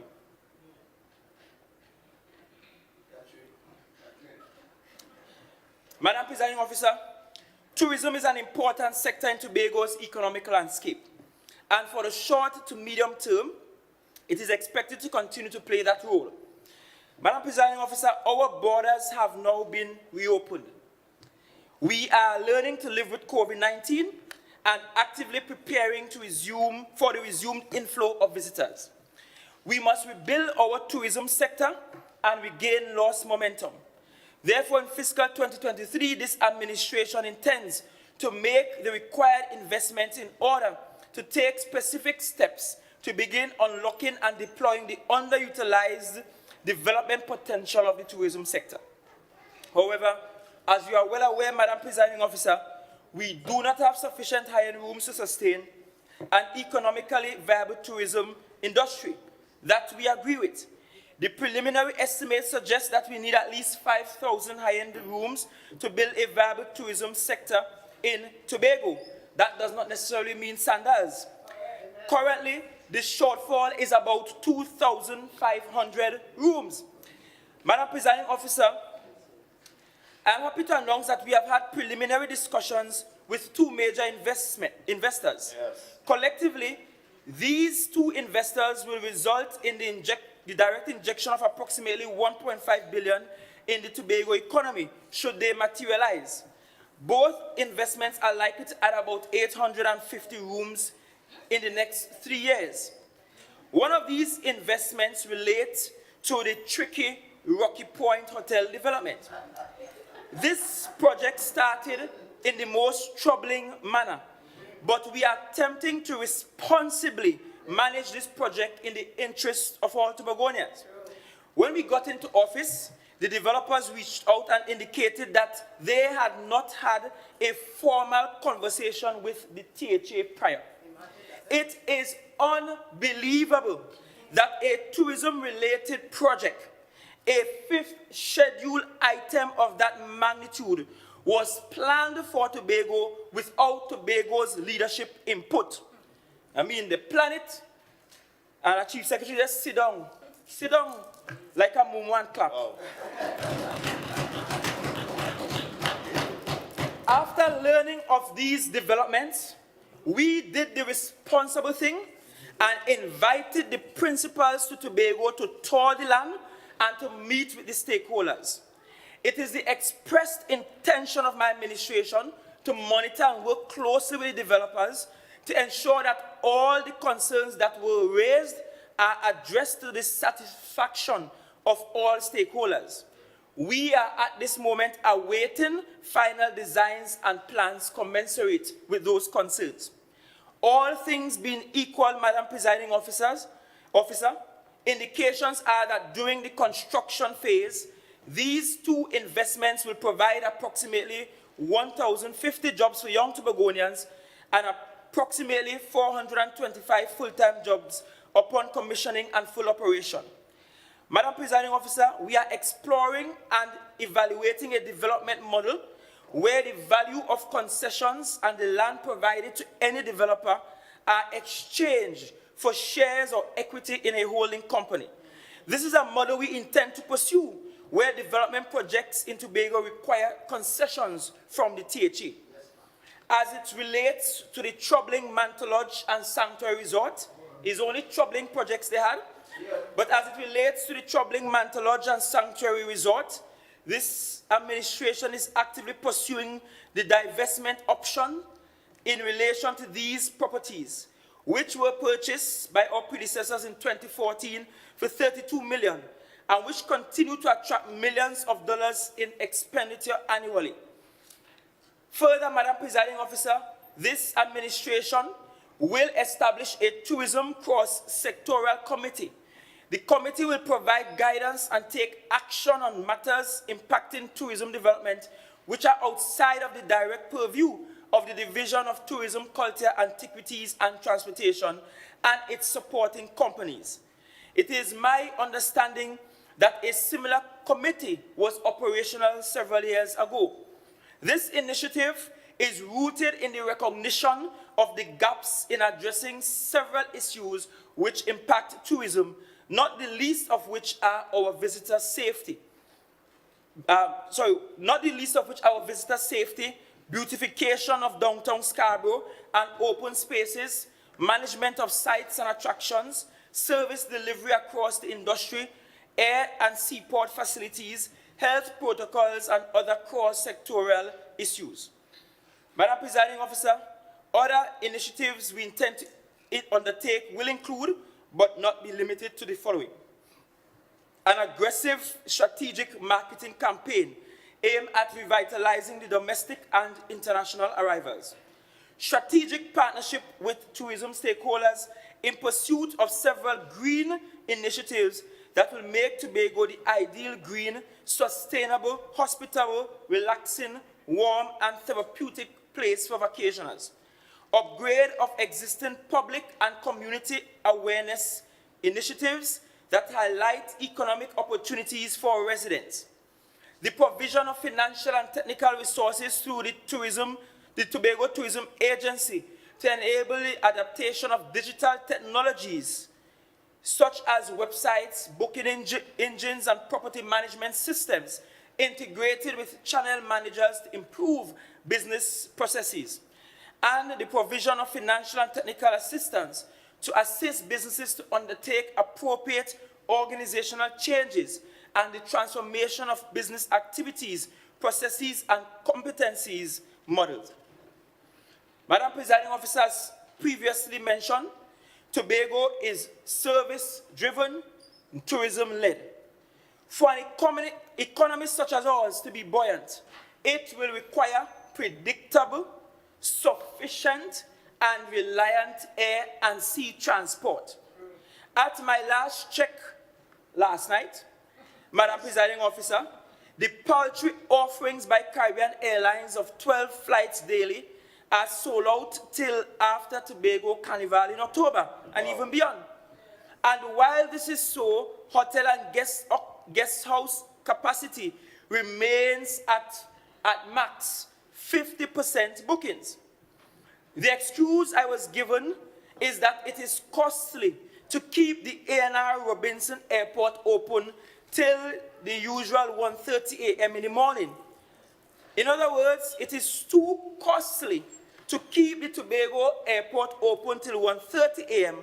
while the Trinidad Airport is open 24 hours per day. I have checked with the Airports Authority and discovered that the cost to keep the airport open till 2 a.m. daily will cost only $16,800 per day. Somebody in the central government thinks it is too costly to pay $16,800 per day to keep the Tobago Airport open for this economy to get moving again. Madam Presiding Officer, we propose to foot the bill from our airlift support resources to keep the Tobago Airport open till 1:30 a.m. Yeah, we're fixing that. After all, air and sea ports are part of the remit of the 5th schedule. Right. This is a clear signal from this administration that we do not just want autonomy, but we are ready for the responsibility. Caribbean Airlines will now have no excuses. The movement of Caribbean Airlines between the both islands is an essential service, and it is the duty of the central government to fund such an operation. Yeah, therefore, I am using this platform to say to Caribbean Airlines, please return to full capacity. Yeah. Madam Presiding Officer, the gains from the targeted investments will be considerable. The tourism business establishments will become more efficient, which will free up time and resources to focus on strategic tasks. Business incomes and savings will grow as the gap closes between enticing a potential visitor and closing a sale. New jobs will be created as the sector develops, and altogether, Tobago will experience a rising standard of living. Yes, ma'am. Madam Presiding Officer, the creative economy, also called the orange economy, comprises designs and visual arts, tourism and cultural heritage, new media and software, performing arts, music, and literary arts, and publications. The most recent estimates by United Nations Conference on Trade and Development suggest that if the orange economy globally is seen as a single country, it will be the 4th largest economy, currently worth $4.29 trillion, and the 9th largest economy, currently worth and the 9th largest exporter of goods and services at $646 billion, and it will have the 4th largest labor force of 144 million workers. Madam Presiding Officer, we inherited a poorly maintained and underdeveloped shore park complex, along with the newly formed Tobago Performing Arts Company, and we immediately set out to bring some structure to the space. We got the air conditioning fixed after all this while. Wow. So now the space is usable. We supported with THA resources the adventures of the Performing Arts Academy as it's this administration's intent to explore opportunities in the orange economy. The possibilities for the orange economy was brought to the fore by the overwhelming response of one of TPAC's signature productions, the Bitter Cassava. The production was well received in both Tobago and Trinidad, and the THA sponsored that and paid for that adventure, might I add. Yeah, yeah. Over the next fiscal year, we propose through the Shore Park Complex and TPAC to undertake the following initiatives. Provide technical support to primary and secondary schools in Tobago for visual arts and performing arts or VAPA programs. Provide technical support to the various communities to enhance the quality of their heritage productions. Host a festival of the arts called Malay to showcase local plays and local cultural talents. Embark on a marketing campaign to take Bitter Cassava production to regional and international audiences. Provide technical support aimed at making the Tobago Carnival a distinctly Tobagonian product, blending the cultural nuances of Tobago with a contemporary carnival flair. Build out all performance and training spaces at Shore Park Complex include, among other things, a recording studio, a green room, LED room, dance studios, small theaters, meeting and conference rooms, etc. Explore film-making opportunities. Have a dedicated team that will market Tobago as a filmmaker's paradise.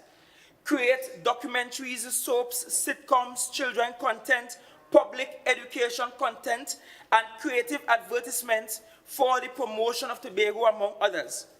Bring world-renowned experts in the performing and visual arts to take up residency at the facility to promote the training of our young people. Transformation of Shore Park Complex as an academic facility where tertiary level institutions can offer their degree programs. This will be part of our development of education for export. And within the next month, the Departments of Culture and Antiquities will be resident at the Shore Park Complex. Finally, Tobago's most expensive development project is being put to good use. Moreover, Madam Presiding Officer, the Tobago Festival Commission will be mandated to offer to visitors some of their signature heritage festival events, including goat and crab races throughout the year. Further, the Commission, along with the Tobago Hospitality and Tourism Institute, will oversee the introduction of a food and wine festival in 2023. Relatedly, the Department of Culture will establish a steel pan academy in Tobago and will include the making and tuning of pans and also classes in playing the steel pan. Madam Presiding Officer, this administration has decided to establish an antiquities unit to more effectively use our archaeological artifacts as part of our tourism product. In fiscal 2023, the Antiquities Department will rehabilitate and refurbish various historical sites, inclusive of the Speyside Water Wheel, the Roxburgh Cocoa House, and the Cano Bay Sugar Mills, among others, to more formally integrate them into the island's tourism product. The department will also develop an antiquities registry system that will more accurately keep check of our cultural and historical assets. Given that Tobago has had a more storied past than most other Caribbean territories, there is an urgent need to have an assembly bill sent down to Parliament, to have legislation enacted to protect the island's artifacts. We have a few indiscriminate and inconsiderate citizens pilfering and trading artifacts from across the island. Individuals have stolen artifacts from state lands and private holdings and have taken these artifacts into their homes and even exported a few. Some have harvested the artifacts and sold them as scrap iron. Others have repositioned artifacts in their own yards and used artifacts such as large copper pots once used to boil sugarcane juice to plant flowers and adorn themselves, thereby robbing the population of access to part of their history. We will also explore having archaeologists and university students participate in controlled and authorized digs. In the long run, Tobago will have to invest in a climate-controlled facility and appropriate spaces to house artifacts and historical records on the island. Madam Presiding Officer, I now turn to food security and sovereignty.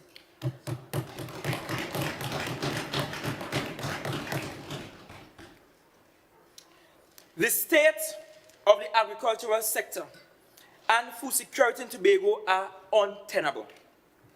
The island's agricultural sector contributes less than 1% of Tobago's estimated GDP, which amounts to 18.4 million in 2021. The sector employs 2.5% of the labor force, or about 800 workers. This means that labor productivity in agriculture, crudely measured, is just about 14%, even lower than that of the government sector at 88%. Further, it is estimated that as much of the 80% of the fresh agricultural products sold and consumed in Tobago are imported from Trinidad. The data signals an urgent need for rapid productivity growth in and the transformation of our agricultural sector. Additionally, Madam Presiding Officer, the COVID-19 pandemic, the disruption of supply chains globally, and the Ukraine-Russian war, with the attendant increases in food prices, have made it more urgent for decisive actions to be taken towards the development of our agriculture sector and food security systems. My administration intends to make safe and nutritious foods available and affordable to all Tobagonians. Towards this end, we are committed to undertaking all necessary steps to revitalize Tobago's agricultural sector and build sustainability in the island's food security systems.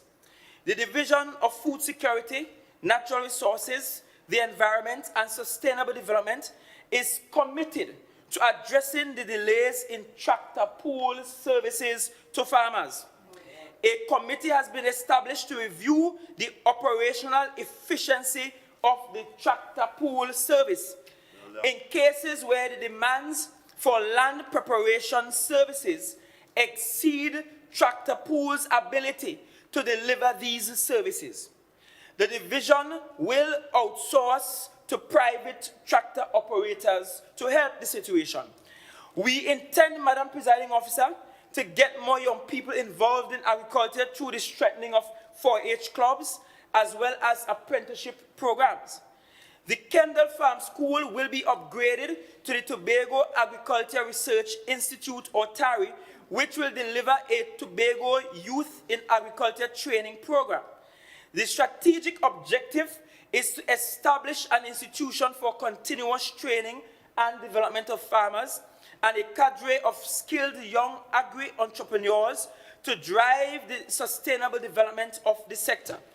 The Institute will place greater emphasis on the use of virtual training and more community-centric face-to-face training as it seeks to make its offerings more accessible.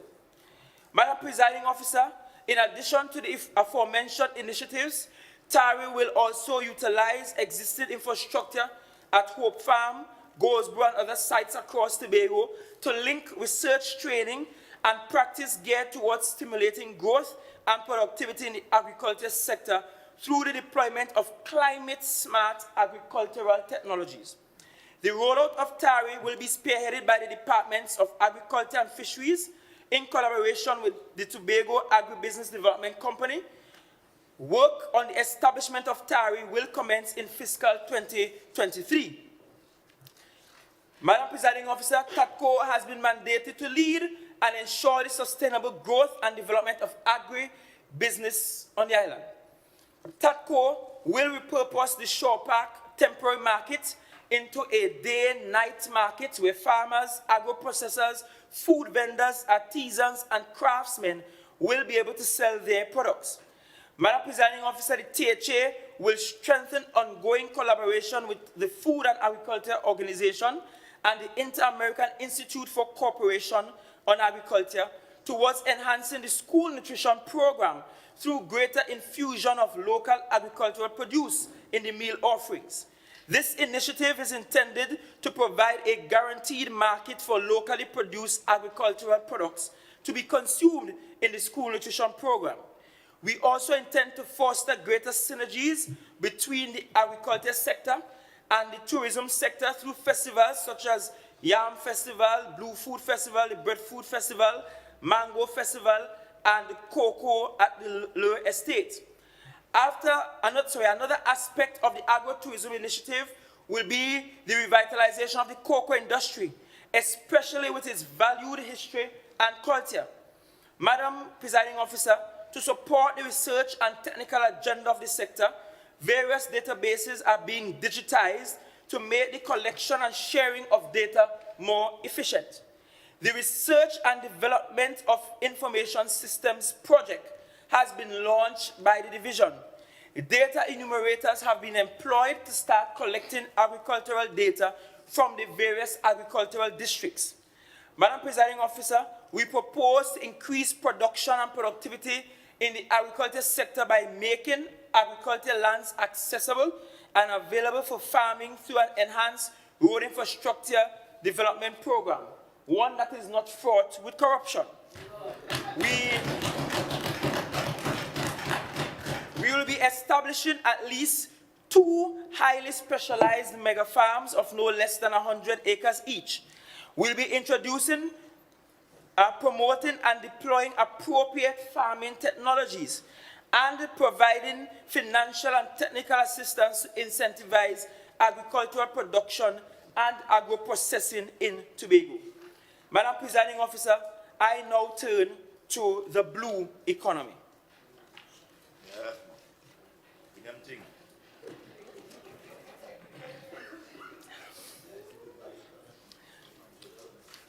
Madam Presiding Officer, according to the United Nations and its affiliates, the blue economy is defined as the range of economic sectors and related policies that determine whether the use of oceanic resources is sustainable. The blue economic concept is about promoting economic growth while preserving and improving the livelihoods that are dependent on coastal assets and the ocean. Madam Presiding Officer, given Tobago's geographical location and its associated marine park resources, the development of the blue island economy represents significant potential for the socio-economic transformation of Tobagonians. Globally, the fishing industry is a multi-billion-dollar industry that provides significant economic growth and development opportunities for small island economies like Tobago. We are all aware that many Tobagonians currently derive their livelihoods from our marine resources and coastal assets. However, there is still substantial untapped potential to use these resources to spur diversification and the strengthening of Tobago's economic base. Our core strategy is the modernization of our fishing industry.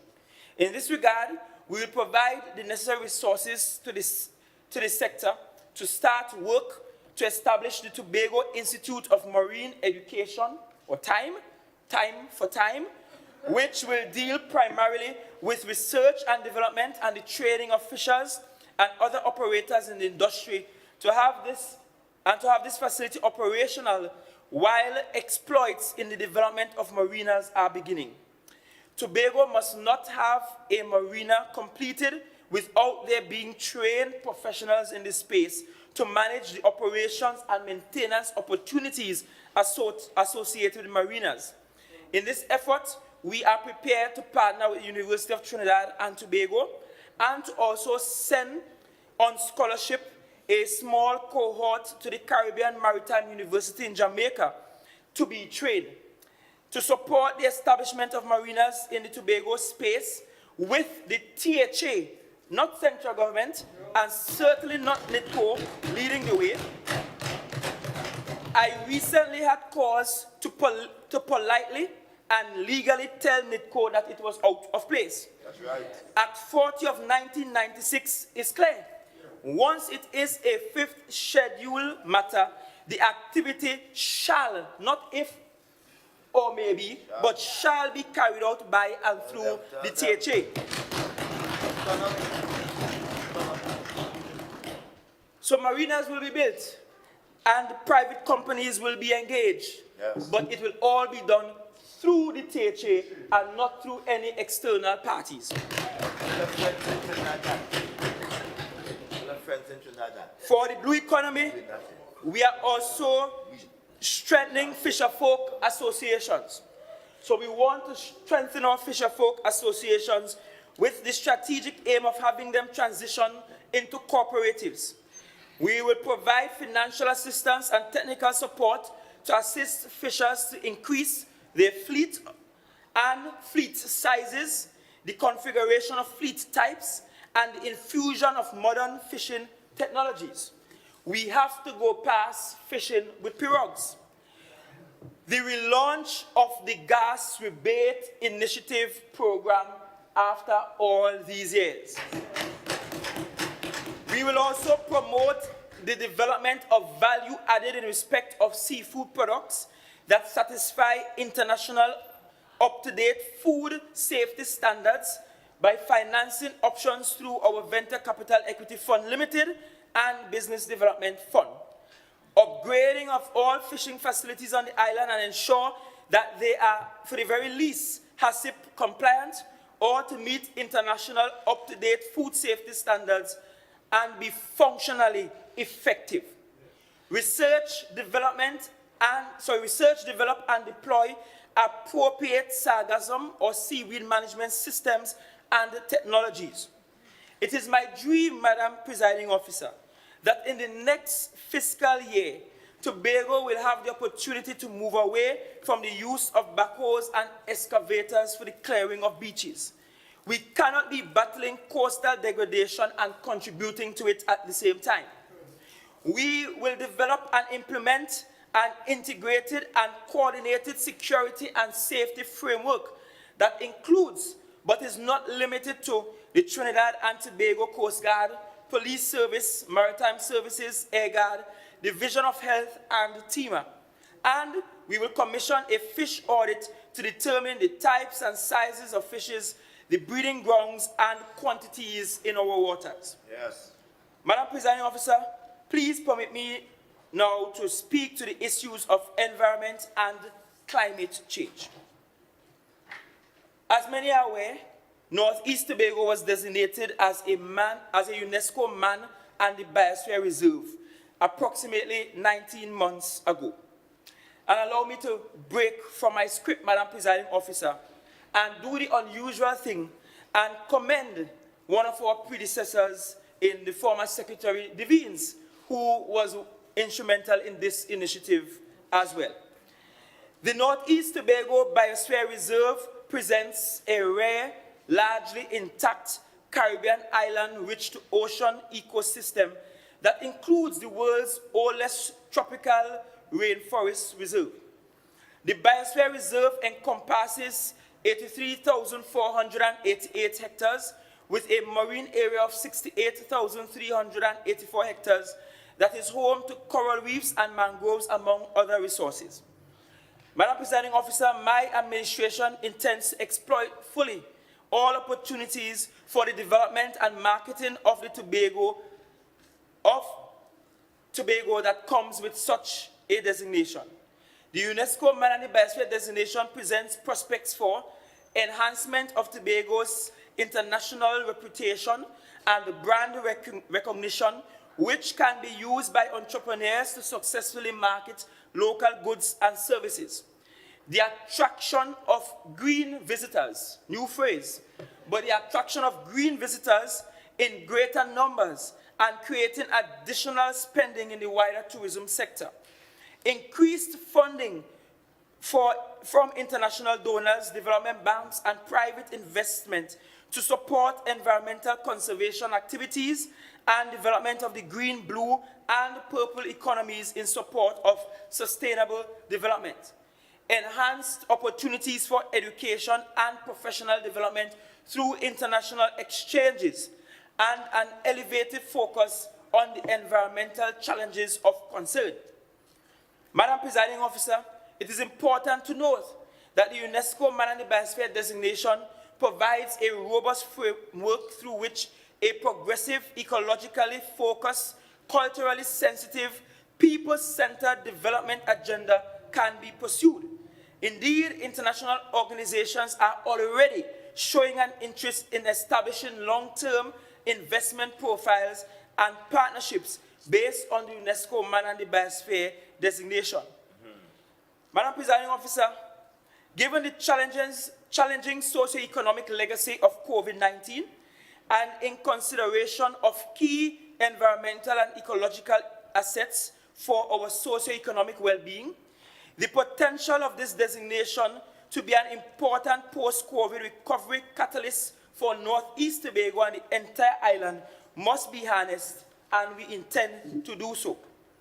On the other hand, climate change remains the biggest existential threat to life and livelihoods that we have grown accustomed to. For small island developing states in the Caribbean region, sea level rise and rising sea surface temperatures pose significant threats to coastal ecological systems such as coral reefs, beaches, coastal communities, and infrastructure. Madam Presiding Officer, with the Boko Reef Marine Park area with the Boko Reef Marine Park area, our SSTs and the anthropogenic effects arising from land-based activities have already resulted in significant coral decline in the Boko Reef. In addition to serving as nurseries for pelagic species, corals also play an important role in wave attenuation. Therefore, coral decline also results in feedback effects that manifest along our coastline in the form of coastal erosion and accretion. Madam Presiding Officer, Madam Presiding Officer, these effects are very evident along Tobago's treasured coastline. We are concerned about erosion along every coastline around the island, particularly along the windward coastline. Recently, a technical team from the CDB visited and conducted an assessment of coastal erosion around Tobago. Madam Presiding Officer, having led the team along the visits, I can tell you that they were very astonished by the severity and aggressive nature of the erosion taking place around the island. The situation in the east is dire, with homes, beaches, fishing facilities under direct threat. The preliminary and conservative estimate given by the CDB team for the implementation of a well-engineered coastal protection and restoration program is at least 1.2 billion. I'm advised that the team submitted an interim report to the Ministry of Planning and Development for funding consideration. Madam Presiding Officer, our technical officers are in constant contact with the bank's team and await the required and necessary funding. It should therefore be clear, Madam Presiding Officer, that addressing the issues related to RSSTs and SLRs and coastal erosion requires an approach that incorporates coastal risk assessment, including but not limited to the modeling of the impacts of sea level rise on coastal geomorphology, modeling of impacts of RSSTs on coastal biological systems, for example, coral reefs, community-based vulnerability assessments within coastal communities, identification of coastal adoption pathways, identification of the limits to adoption, and selection of the most appropriate adoption options. Madam Presiding Officer, the Coastal Management Unit in the Division of Infrastructure, Quarries and Urban Development is engaged in a process of finding hard solutions. However, the tactical installation of armored rocks and other hard structures along vulnerable coastlines is only one strategy, which regrettably could at times lead to maladaptive coastal management outcomes that could exacerbate the effects of coastal erosion. Such maladaptive responses already exist in coastal southwest Tobago in areas such as Black Rock, Swallows, and the Pigeon Point Heritage Park. What is therefore urgently required is a suite of solutions that include infrastructure fixes, nature-based solutions, institutional strengthening, and a clear plan of action. In this regard, Presiding Officer, the Secretary with responsibility for coastal management is currently engaged in a process to undertake a comprehensive study of coastal erosion across all of Tobago. The project is entitled Living with the Sea.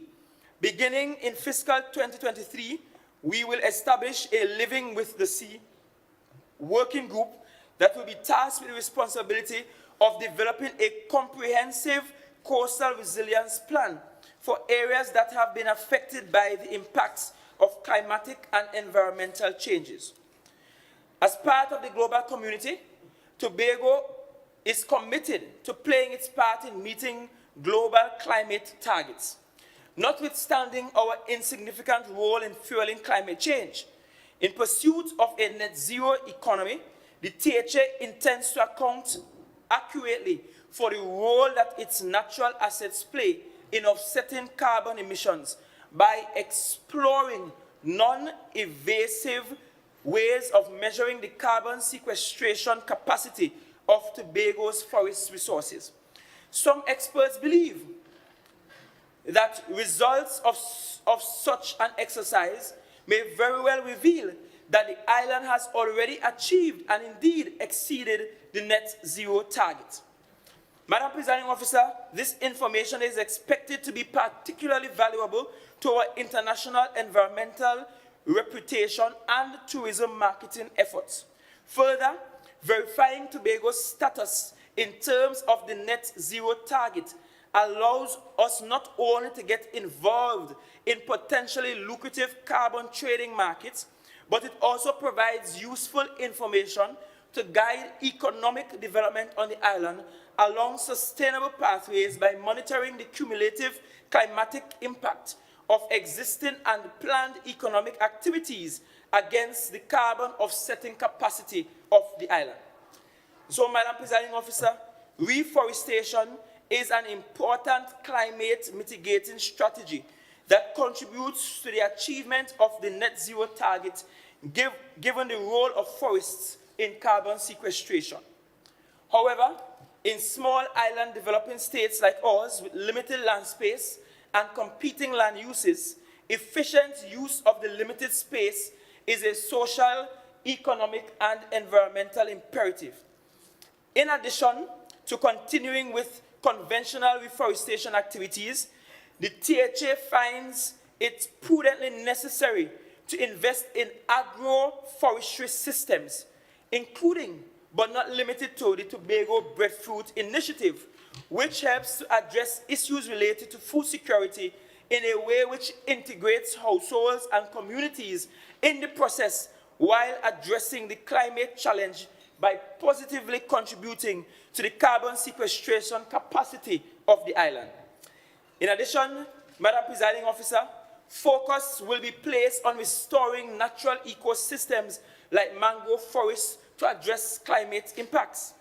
The integrity of natural ecosystems like mangrove forests is a critical element of the matrix of solutions for addressing climate change impacts, particularly in small island developing states.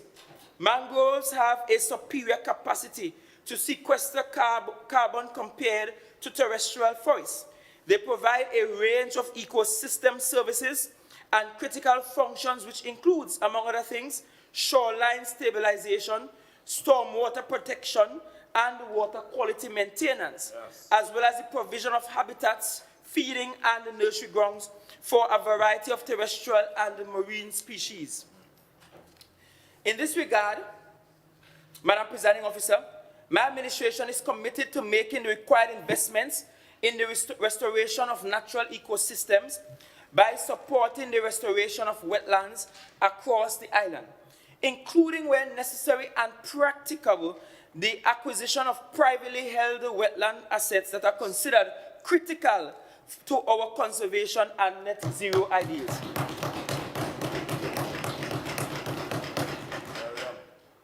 Globally, the energy and transport sectors are the source of very significant majority of greenhouse gases and emissions. And therefore, these sectors hold a key to meeting the climate challenge. Reducing the global carbon emission to net zero by mid-century is consistent with efforts to limit the long-term increase in average global temperatures to 1.5 degrees Celsius. However, this calls for a transformation of how we all produce, transport, and consume energy.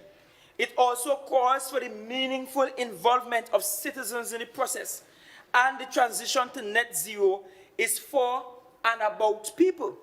A transition of this nature can only be achieved, Madam Presiding Officer, with the sustained support and participation by citizens. Madam Presiding Officer, for many countries, the net zero path is narrow, and staying on that pathway requires immediate investment in clean and efficient technologies. While Tobago isn't a significant producer of energy in-house, its long tradition of environmental stewardship, our international obligations, and our commitment to that net zero pathway calls for scaling up investments in renewable energy, particularly solar energy.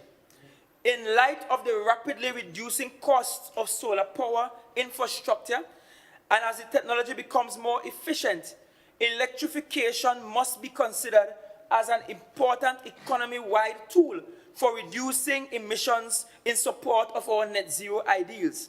Accordingly, the THA is committed to facilitating the process to ensure that the energy requirements of all new public housing developments and existing THA-owned facilities will be satisfied in part by renewable energy powered by solar electricity. The THA is committed to the development of a policy framework to incentivize the inclusion of renewable energy in supplying power to all new industrial, commercial, and residential developments that are privately owned. Further, Madam Presiding Officer, this administration is committed to a progressive urban and rural planning agenda, which provides for significant uptake in the utilization of renewable energy in facilitating the establishment and maintenance of commercial infrastructure and communication in support of sustainable development. We will partner with the private sector to eliminate the use of plastic bags at groceries and department stores island-wide. The private sector has already indicated that they are willing to foot 50% of the bill.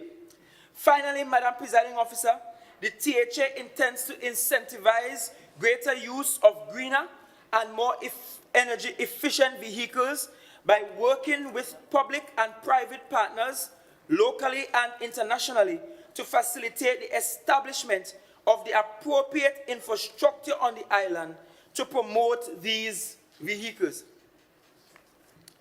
Already, PTSC has signaled that its next fleet of buses due to arrive in 2023 will be electric. The THA's next fleet of vehicles will also be electric. This executive wishes to signal that all publicly owned car parks and locations with public offices will all have charging stations for electric vehicles. Madam Presiding Officer, I refuse to allow Tobago to be left behind the way we were left behind with the promised and undelivered CNG gas station. Madam Presiding Officer, I will now speak to education and human capital development. Yes. Madam Presiding Officer, education is the key ingredient in our growth and transformation matrix to make Tobago the greatest little island on the planet. As Chief Secretary and also as an educator, I place a very high premium on education and knowledge capital. Accordingly, this administration has resolved to make the necessary levels of investment in the education, training, retooling, and reskilling of Tobagonians, especially our young people.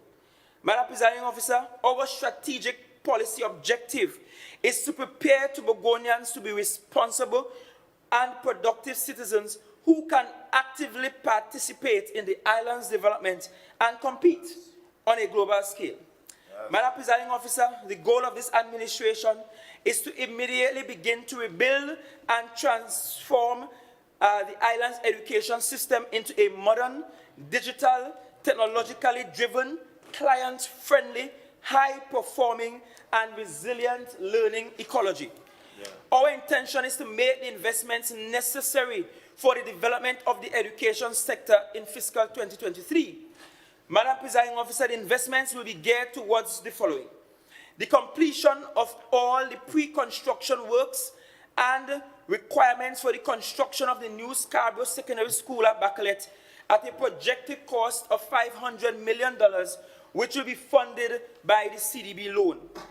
Completion of the assessment of the other secondary schools for their upgrade to smart school designation.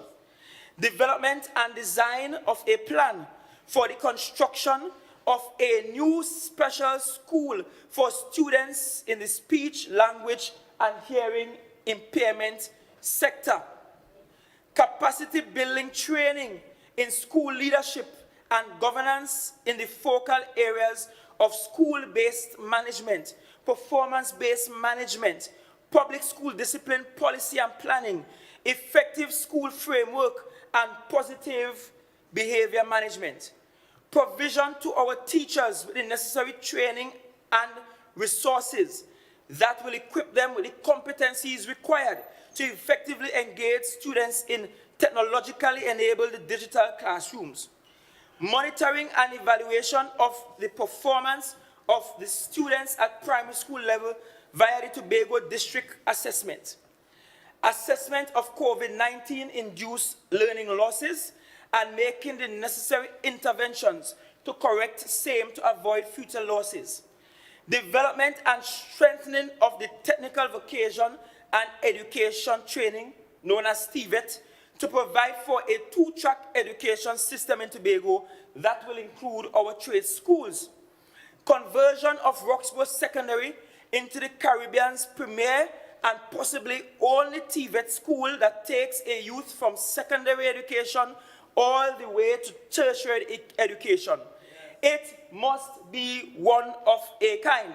And, Madam Presiding Officer, I am ironically making this pronouncement 3 days after the passing of one of the island's most foremost TVET educators and former Roxborough secondary teacher, Mr. Arturus Brown of Charlottesville.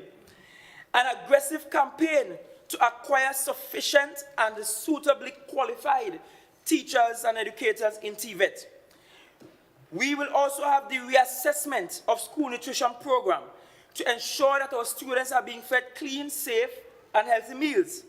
A school feeding observatory will be set up to facilitate timely access by parents to the weekly menus. This Division of Education and Technology has already signaled its intent to now increase by $5 the cost we pay for breakfast and lunch for our children. The creation and alignment of the school curriculum with a Tobago-centric cultural and historical agenda that will reinforce the students and their community's sense of self. Development of specific interventions and associated investments to improve the performance of our students at both primary and secondary levels, ensuring that all critical remedial or enhancement works on the school plant are completed on time and within budget, retrofitting schools at the various levels of the education sector to accommodate special needs students and staff. Effective September 1, 2022, there will be the hiring of pupil aides and teacher aides to assist with the integration of students throughout the public school system. Effective September 1, 2022, there will be the hiring of occupational therapists, speech-language therapists, physiotherapists, art therapists, and diagnostic specialists for our schools in general and our school for the deaf at Bonaccord and Happy Haven more specifically. Currently, we have none formally engaged in the education system. The construction of a purpose-built, modern, technologically advanced school for special needs children on the island, Madam Presiding Officer, has finally started with pre-construction works. Tobago should be collectively ashamed that in 2022, we have inadequate facilities for special needs children. We are all to be blamed for the lack of proper measures to integrate special needs children in our school system. This executive has established a special committee led by the head of planning, Mr. Bobby Andrews, to complete the planning and speedy execution of plans for the development of this school at Signal Hill. Already, one architect has committed his services and those of his students for free to this project. And given that we are collectively responsible for their marginalization, I wish to appeal to all Tobagonians to contribute in whatever way you can to this project. There will also be assigned, as of September 1, 2022, designated maxis traveling from Tobago East and Tobago North to transport the special needs children to school. These maxis will be used until we acquire special built buses. Support staff will accompany these students on the maxis. Madam Presiding Officer, no longer is that mother in Palatavere required to take a transport to Scarborough to drop off her child, return home, and take another in the afternoon to collect her child. That problem will be fixed as of September 1, 2022.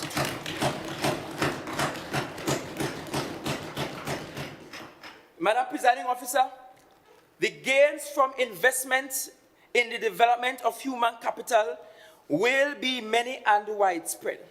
If, as intended, we invest from preschool to university, then as a society, as communities, as individuals, we will be able to make better decisions and increase our chances of transforming Tobago's productivity.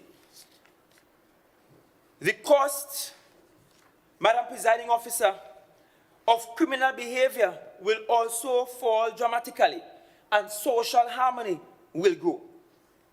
I now turn our attention to the health and social protection program.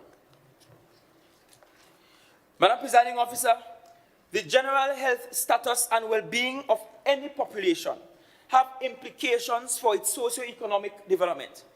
The COVID-19 pandemic has upended the health and well-being of the global population and has clearly demonstrated this.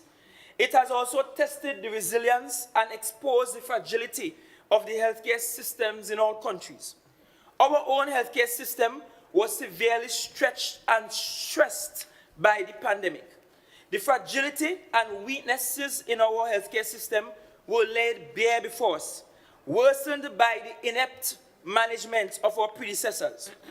We are committed to fixing this. This administration is committed to reorganizing and transforming the institutions, systems, and processes towards building resilience and specialized capabilities into the island's healthcare delivery. Among the development measures we propose to implement in fiscal 2023 are the upgrade of primary care delivery systems throughout the island aimed at prevention and the treatment of all diseases, particularly non-communicable diseases. Aggressive and continuous public health education and promotion. Continued development of the Infectious Diseases Center at the old hospital to enhance our ability to engage in research and treatment. Full operationalization of the Roxborough Hospital to deliver all tertiary medical care services. An integrated digital data management system for the seamless sharing of information across the entire health system. This will also feed critical data and information into the island's public health observatory. Finally, an insectary food and water testing laboratory to support the surveillance of and response to vector-borne, food and waterborne diseases. Improvement of diagnostic capabilities by installing necessary imaging and laboratory equipment and training the complement of staff to facilitate quick testing and timely return of results to clients. Madam Presiding Officer, I know someone waiting 5 years now on a laboratory test result. Early detection allows for timely intervention and treatment. A structured program for continuous training and upgrading of our medical and support staff, and development of a comprehensive waste management system featuring modern green waste disposal solutions. Soon, Madam Presiding Officer, soon, very soon, Tobagonians will be sorting, we will be sorting our waste and managing our eco-footprint. Madam Presiding Officer, it is said that there is no health without mental health. The COVID-19 pandemic has highlighted the need for a more focused and robust approach to the mental health of our people, adults and children. Madam Presiding Officer, it is in this regard, in fiscal 2023, a mental health education drive will be implemented to highlight to enlighten and empower children, teens, and adults with specific and scientific facts. We will also strengthen our capacity to deliver community mental health services by expanding the human capacity infrastructure, such as halfway homes, community daycare centers, and community homes. The goal is to make mental health an easy and caring household conversation without stigma. Tobago has to get to the place that people challenged with mental health are not viewed as if someone did them something, or they did something themselves to deserve it, or it is obia or demonic possession. We must fully understand the facts surrounding mental health. And as it relates to inpatient services, we propose to increase the bed capacity to at least 8 male and 8 female, or by 33.33%, up from the current capacity of just 12 beds. Additionally, we are going to establish a dedicated child psychiatry ward with a capacity of 2 male and 2 female beds. In addition, we are going to upgrade and reopen the Tobago Rehabilitation and Empowerment Center, which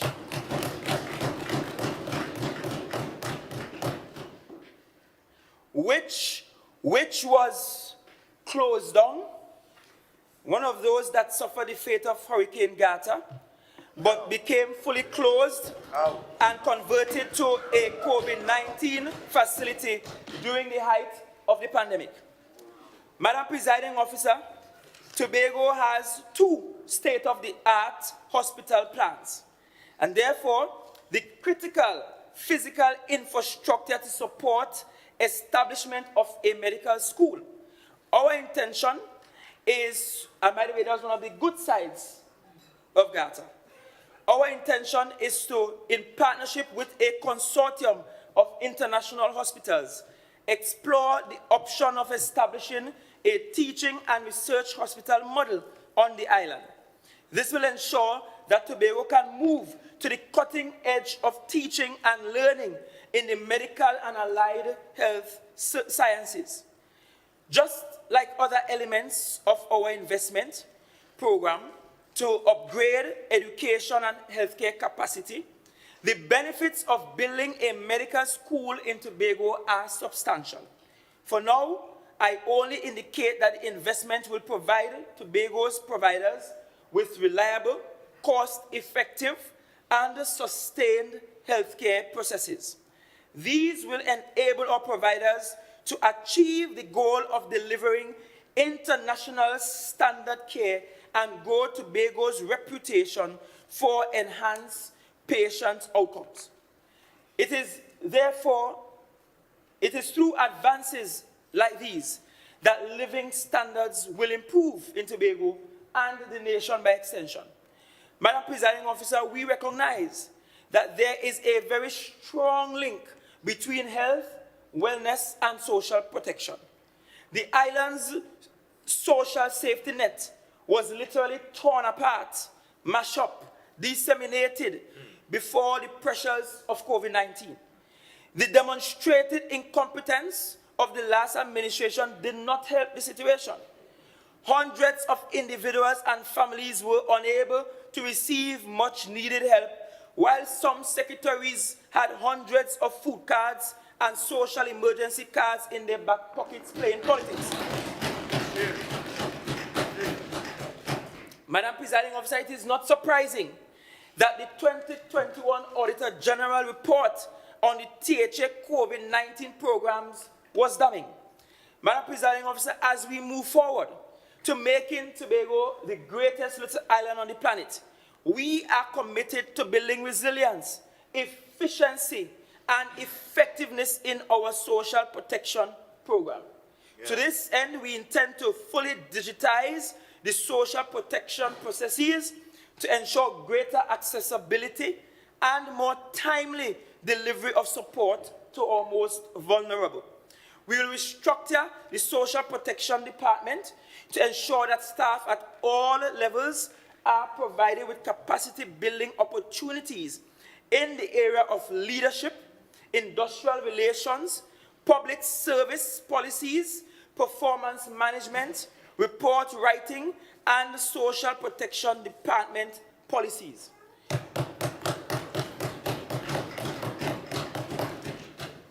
We will review policies and streamline the processes of the social protection department to ensure diversity, equity, and inclusion, and more importantly, that no one is left behind. We will institute a robust community engagement program across the island where staff of the social protection department are available at health centers, community centers, and other community-based locations to facilitate greater access to the services of the department, which means that you no longer have to journey from country all the way to Glen Road to access these services. Tell them.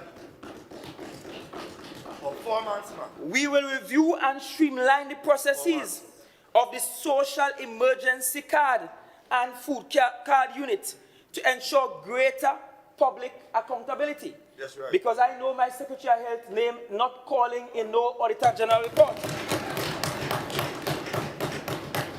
Performance. Madam Presiding Officer, I want us to move to housing. Tell them.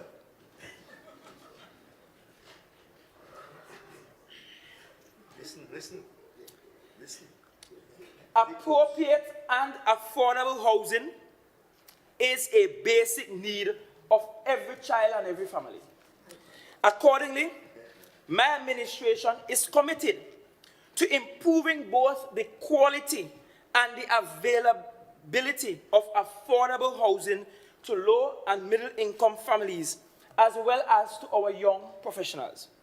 At present, there are over 8,000 applicants in the system awaiting public housing solutions. Many applicants need to update their files. Sure. A digital platform will be created to facilitate this process. Some applicants, Madam Presiding Officer, have been waiting over 15 years to hear their names called to no avail. This is not surprising, as I have been saying for some time now, that our predecessors only built 556 houses. Sorry, I give them more than the bill. Let me tell you time. They only built over 21 years, 356 houses, Shame. which is an average of 17 Shame. homes per year. Shame. The previous administration also provided lots, housing lots, service lots rather, at an average of 11 per year. Shame. If that isn't underperformance, I don't know what is. Given the current high price of a standard dwelling unit and the low average income of most households in Tobago, the THA is compelled to intervene. Yes. And we have to intervene through subsidies as the major player to address failures in the real estate market.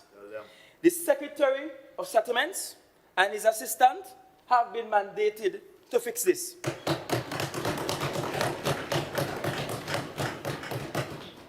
Madam Presiding Officer, I'm pleased to report that under his astute leadership, the long-awaited Shervan Integrated Housing Development and a new backlit housing development, which are projected to provide approximately 400 housing solutions and 122 service lots to Tobagonians, respectively, are actively being pursued.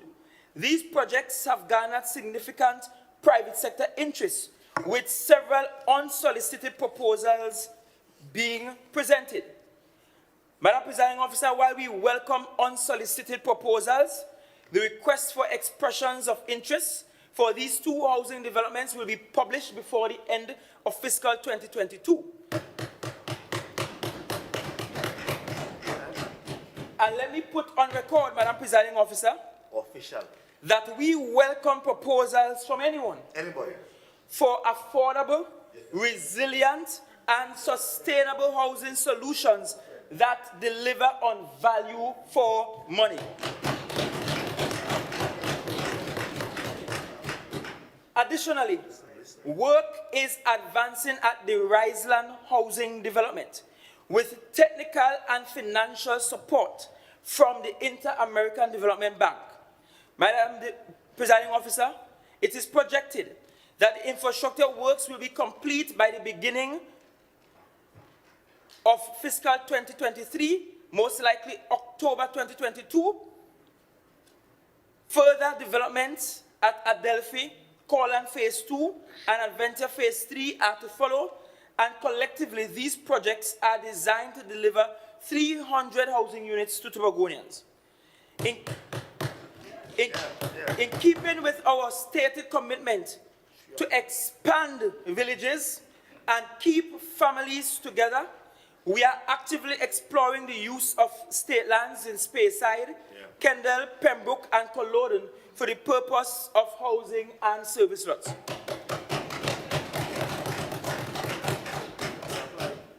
Apply to. In keeping with the land use plan being developed, the Division of Settlements will be collaborating with the Division of Infrastructure, Quarries and Urban Development to establish new road networks and re-establish existing ones, such as the Miss Mills Trace, to make lands more available. Madam Presiding Officer, we are also undertaking a strategic review of social programs to simplify accessibility and delivery to Tobagonians. The Home Improvement Program includes several grants and subsidies geared towards providing financial relief ranging from $15,000 to $50,000. The strategic review we look deliberately at these amounts in light of the grievous socio-economic impact of COVID-19 and other related social conditions.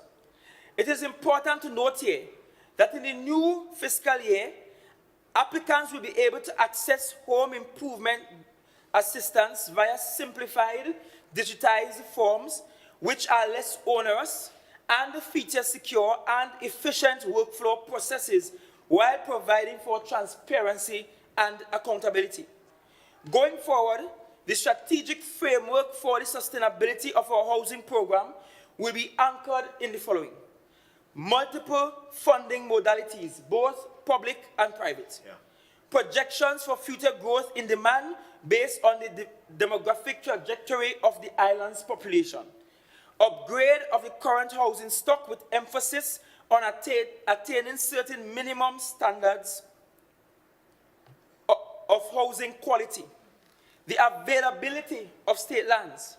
Formulation of general policy guidelines. Auditing of infrastructure and utilities. Establishment of the planning and regulatory framework.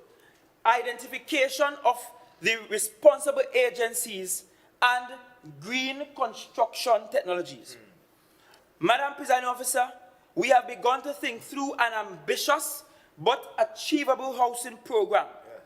It is our intention to provide 1,000 fully serviced housing lots in our first term. That is 250 units per year. Or a 300% increase in delivery. Wow. Wow. Wow. We intend to pursue our housing program using partnership investment instruments with investors both at home and abroad. We encourage Tobagonians at home and abroad to join us in investing in a piece of our own paradise. Yes. We anticipate that the provision of 1,000 housing lots will lead to direct injection of more than 1.5 billion into the Tobago economy. True. We intend to commence work on our housing strategy in the second quarter of fiscal 2023. So, Madam Presiding Officer, let me now speak to community development and empowerment. Yeah. Take a sip for that. Take a sip for that. Take a sip for that. Madam Presiding Officer, the conceptual definition of communities presents a very targeted unit of measure for economic growth, development, and transformation. Therefore, the development of the island's communities into socially cohesive, organized, and productive socio-economic units is one of the most significant policy objectives of my administration.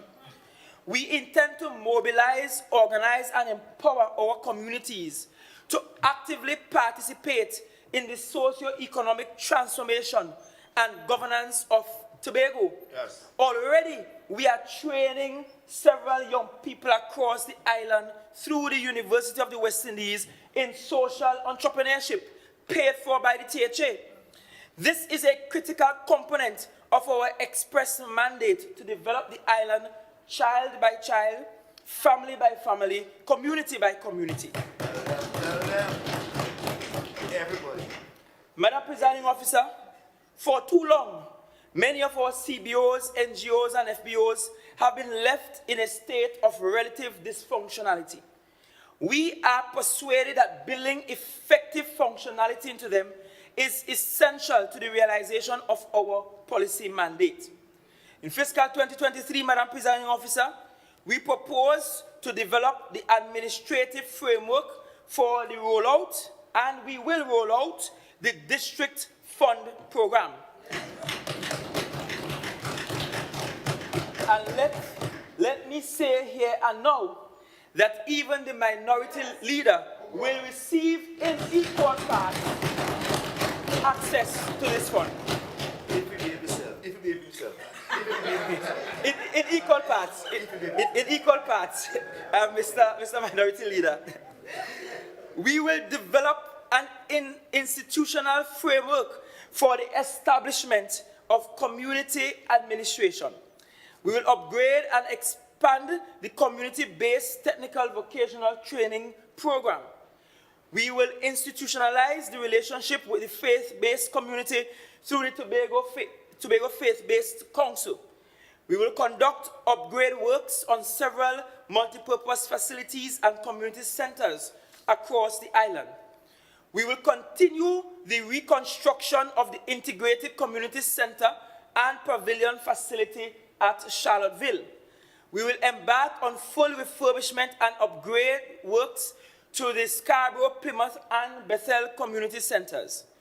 A new policy framework for putting community facilities back in the hands of communities will be done. Communities must own and manage their facilities, not an administrator someplace in town. That's right. We will commence the planning and design of a community facility for Roxborough and establish 2 skills training facilities in the east and west of Tobago. Madam Presiding Officer, our institutional arrangements for community participation will be defined by a greater degree of direct participation in policy making, providing greater opportunities to practice democracy. The formation and establishment of institutional arrangements for community governance fall within the purview of the Division of Community Development, Youth Development and Sport.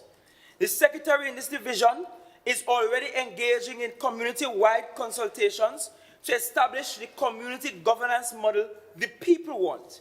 We anticipate a full rollout of the new arrangements before the end of fiscal 2023. Together with other arrangements enable public participation in the policy-making process, Tobago will achieve several returns from their investments. Most important among these is greater participation in shaping the development policies of government by the owner of Tobago, Tobagonians themselves. That's right, that's right. A second gain will be better policies, in the sense of policies that are desired by the people, who will better learn the roles, responsibilities, and limitations of government officials. A third gain will be a more harmonious and satisfied population. And so, Madam Presiding Officer, let me segue into institutional development and reform. It is through state institutions that the resources of the country are utilized, and are utilized for development purposes. Therefore, the capacity and capability of our institutions have direct implications for development. Global empirical data have shown that countries with high-quality institutions experience greater socio-economic development outcomes and better public accountability. Madam Presiding Officer, over the last 21 years, we have all witnessed public denouncements of the poor quality of THA's institutional systems and procedures in successive reports of the Auditor General. A case in point, Madam Presiding Officer, in 2006, the Auditor General's report revealed that the former THA then had in its financial statement that it had $225.8 million in a bank account, but could not provide the banking details to support this. Incredible. Madam Presiding Officer, there are hundreds of other similarly scandalous findings in every Auditor General report on the THA in the last 21 years. It is my hope that the Minority Councillor, who in her previous incarnation had direct responsibilities for this matter, will shed some light during her contribution in this debate. I wish to give Tobagonians and the national community the assurance that on my watch, these financial capers are a thing of the past. We're fixing this. Madam Presiding Officer, as Secretary of Finance, I am pleased to announce that the Assembly in collaboration with the national government, has embarked on a project to advance the government public financial management reform strategy. This is aimed at strengthening the government's public financial resource management system, which has been plagued with two fundamental challenges, namely an outdated public financial management framework and poor information management. Madam Presiding Officer, this has been happening for a while, but a particular officer that had some responsibility for the execution of this matter, who now sits in this house, did little to nothing in ensuring that this was a reality in the Tobago space.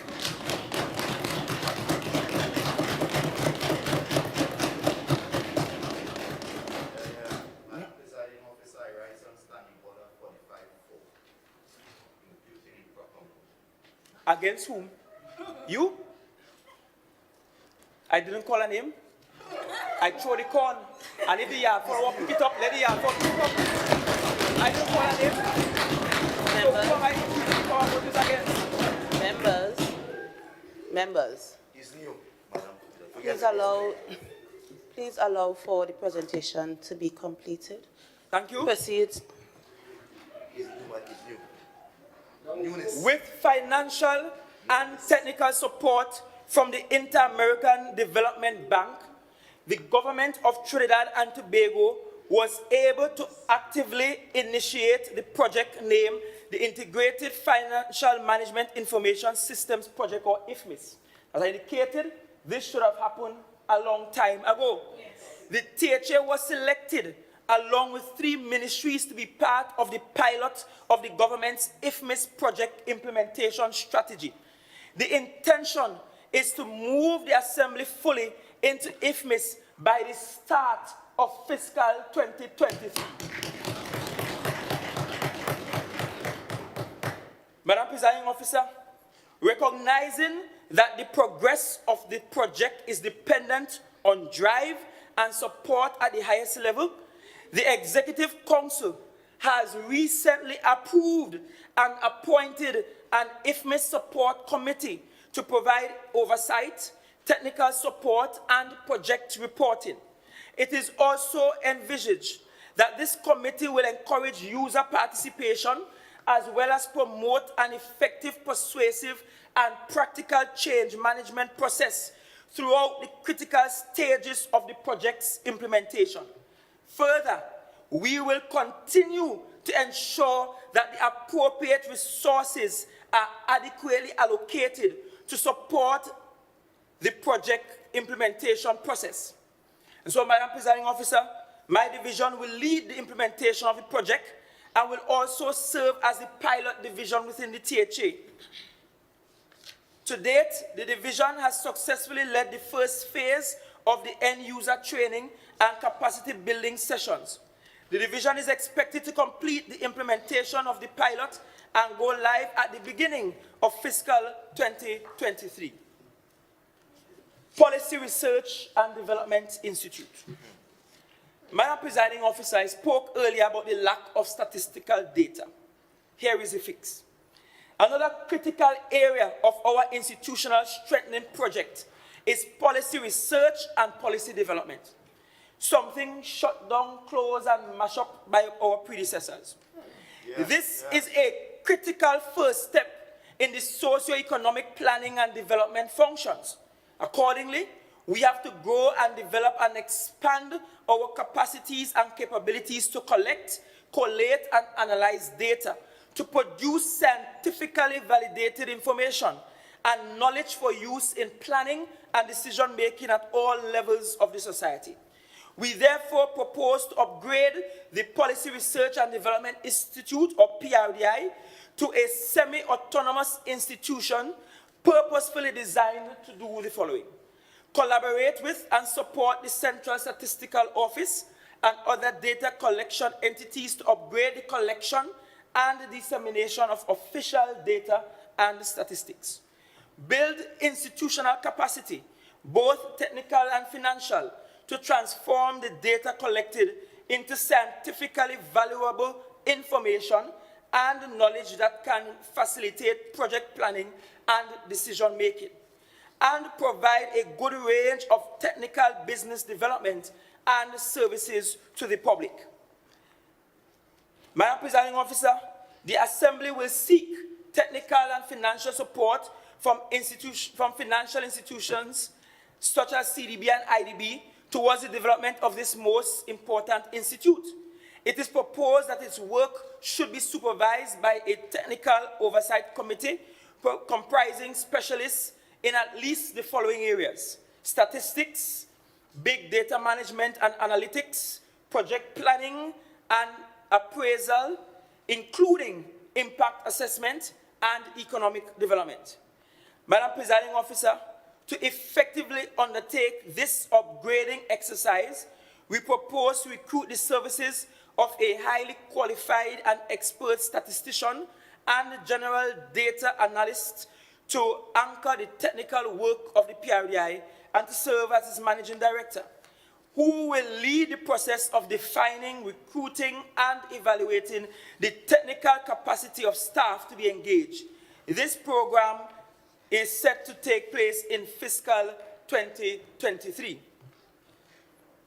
Madam Presiding Officer, to improve the institutional efficiency of the development planning process on the island, my administration has taken calculated steps to control tongue and country planning in Tobago.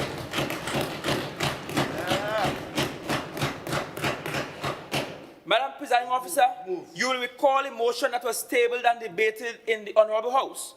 Since then, meetings and discussions have been held with the Minister of Planning and Development, and agreement reached that the THA will assume full responsibility for tongue and country planning in line with the provisions of the 5th schedule of the THA Act 40 of 1996. Accordingly, accommodation has been identified and secured at the recently refurbished PRDI building. At present, the records of Town and Country Planning Department are being digitized. However, to expedite the seamless transfer of operations to the THA, I have committed to meeting the costs associated with the digitization of the Tobago records and the systems. What this means is that Tobago will, for the first time, have full control of its two fundamental functions of the Town and Country Planning Department: development planning and development control. Very importantly, the new arrangement for Town and Country Planning will allow us to have control of our development agenda, and thus removing the related frustration and hardships that Tobagonians have endured in the past. Reform of public administration in Tobago. And it's at this juncture I know all our administrators are listening intently.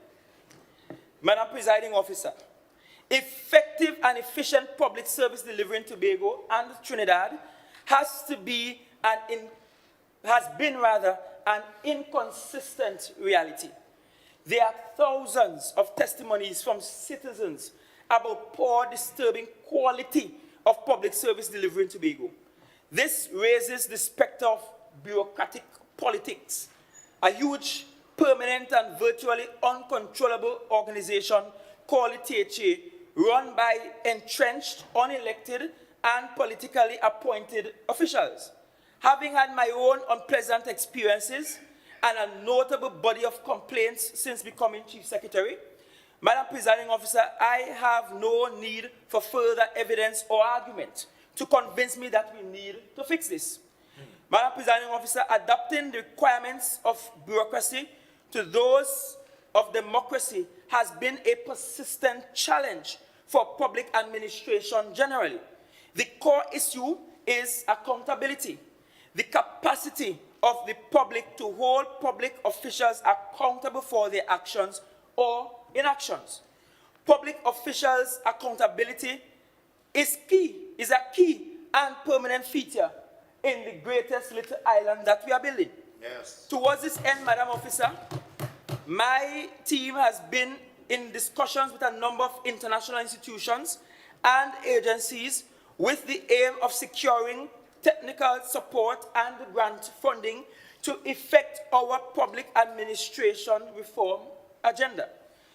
Discussions were had with IADB, UNDP, CDB, and numerous private sector entities. Conversations were also had with the Ministry of Digital Transformation and a suite of other government agencies. In these dialogues, I made a very strong case for the THA to be the pilot for these projects and programs. In keeping with this, Madam Presiding Officer, we propose to launch a new initiative titled Innovate Tobago, designed to get this right. Madam Presiding Officer, Innovate Tobago is conceived as a public service initiative that promotes, encourages, and incentivizes public servants to come up with new and more efficient ways of doing their work. We are placing innovation at the heart of the public service delivery, and economic development.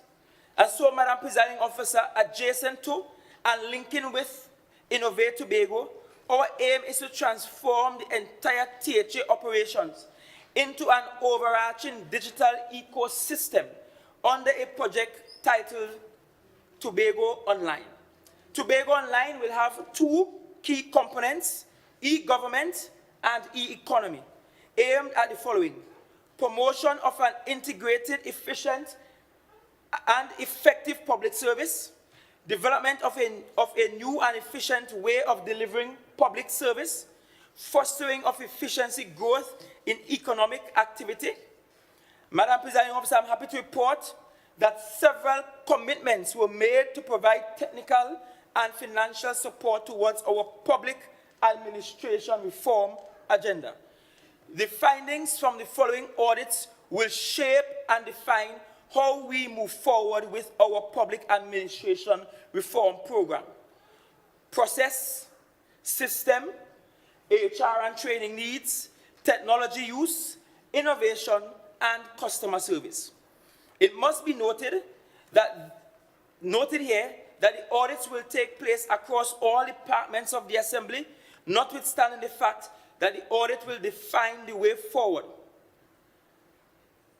Madam Presiding Officer, we recognize the need for immediate actions to be taken to improve public administration on the island.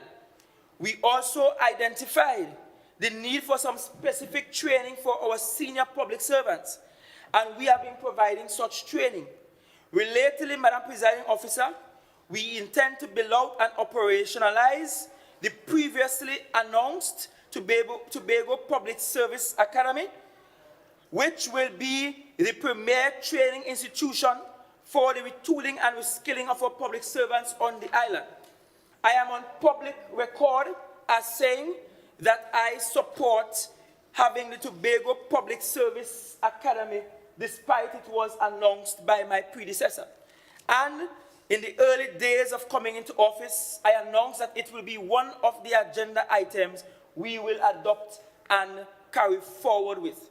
Because you see, Madam Presiding Officer, this administration recognizes that good governance includes continuity where things are good and abandoning things that are bad.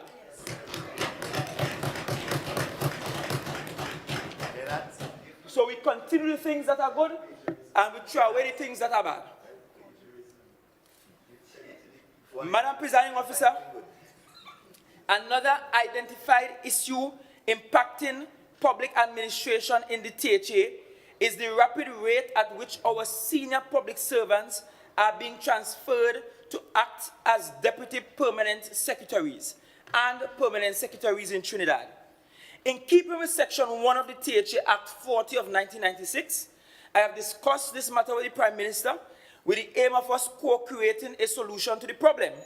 I propose, Madam Presiding Officer, to bring to this House and have Section 73 of Act 40 of 1996 be considered for amending by reclassifying administrators as permanent secretaries.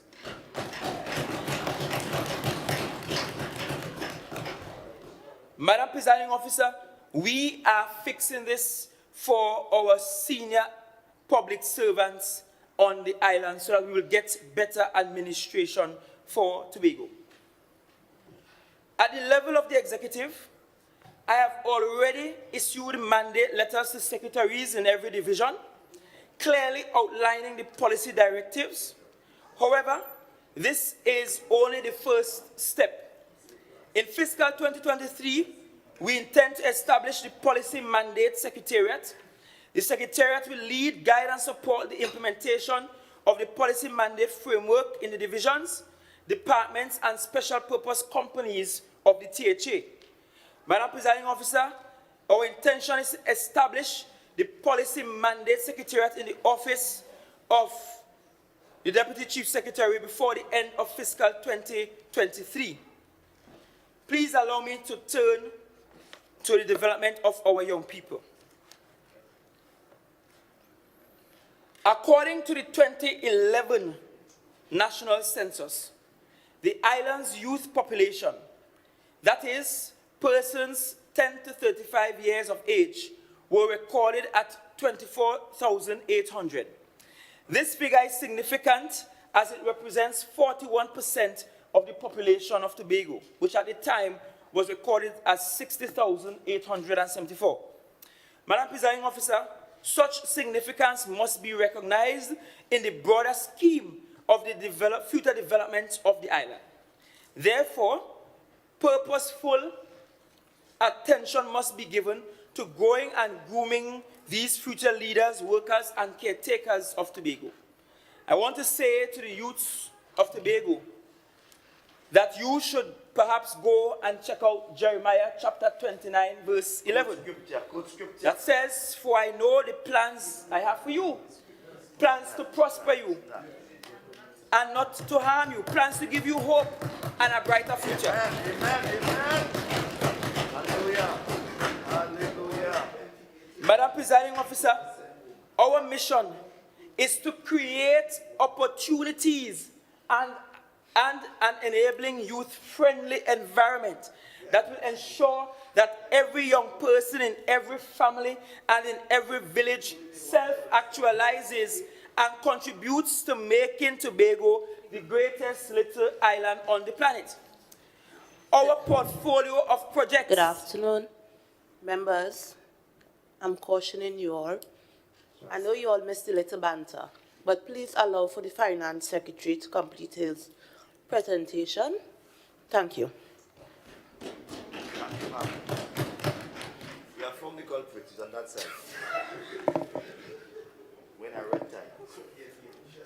Stop. Madam Presiding Officer, members of the House, I know things are exciting, but let's remain calm. Drink some water. Our portfolio of projects and programs for the island's youth is purposefully designed and engineered to produce young people who are intellectually accomplished, politically conscious, culturally literate, economically empowered, socially connected, technologically savvy, and healthy, and who can coexist in diverse circumstances in livable communities. To put it simply, Madam Presiding Officer, we want every Tobagonian to be able to hold their own nationally, regionally, and internationally. The Department of Youth and Sport has completed the Tobago Youth Empowerment Strategy, or Tobago Yes, and a 4-year implementation plan designed on an ecological perspective. In keeping with our commitment to open and participatory governance, the strategy will be put out for public discussions. Apart from the divisions of the Assembly, other state agencies and key youth stakeholders are recognized as critical to the success of our youth development agenda.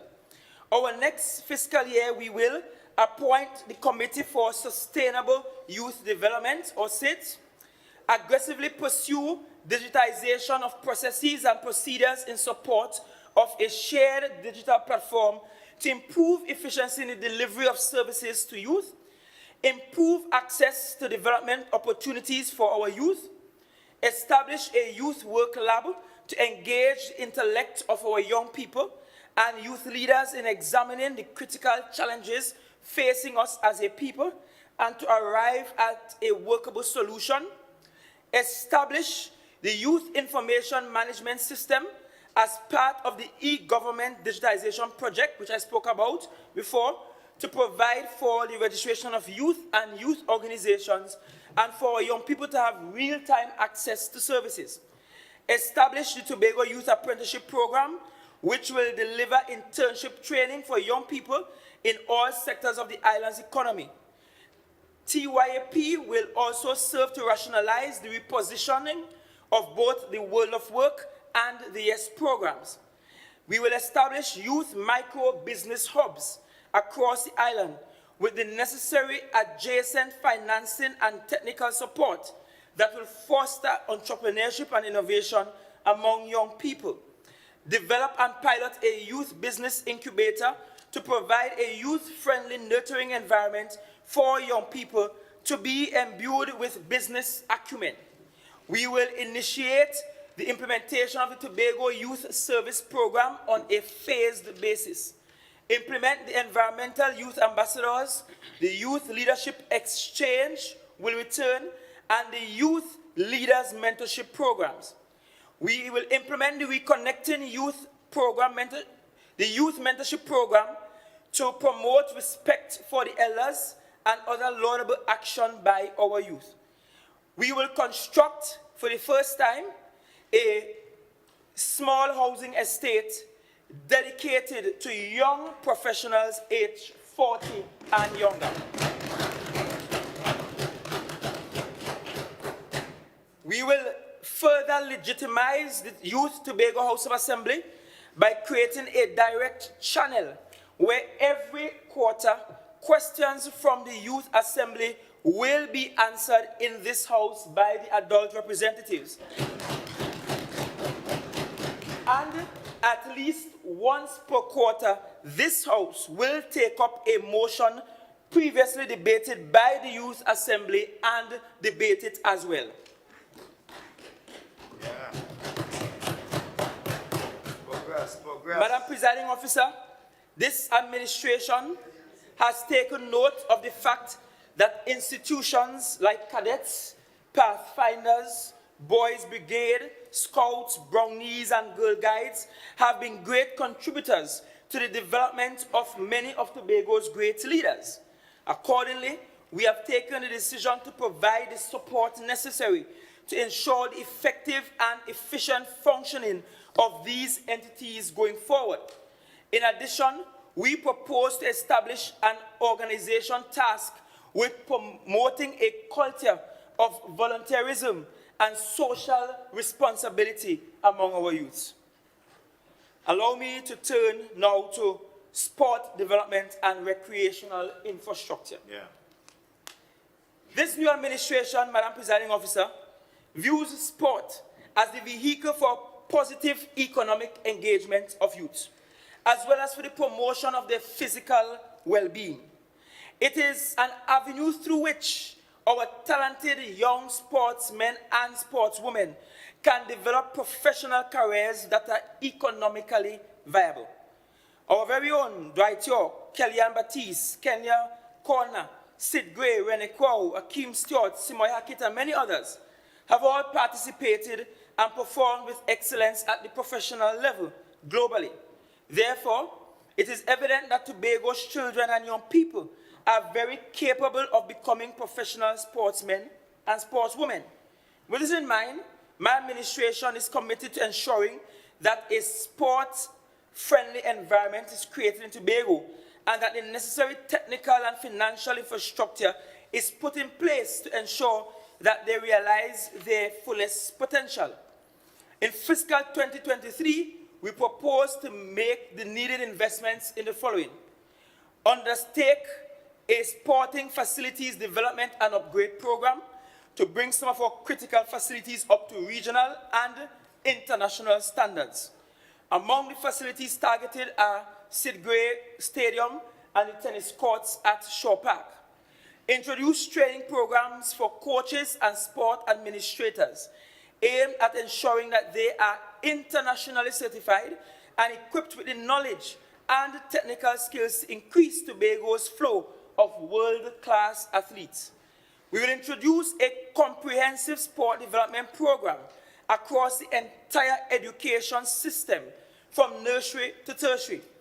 We will finance inter-community competitions aimed at rebuilding and developing sporting activities at the level of the community. We will resuscitate, shock back to life, raise from the dead, the Lalonde Gordon Sports Fund, and appoint a management committee to oversee its efficient operation. The fund will receive and process applications for financial support and provide counseling to prospective athletes. It will also identify elite athletes and monitor and support their performances at home and abroad. We will introduce arrangements for providing academic support to our young sports people, aimed at ensuring that they achieve high scores in SAT exams, thereby being able to benefit from lucrative international scholarships.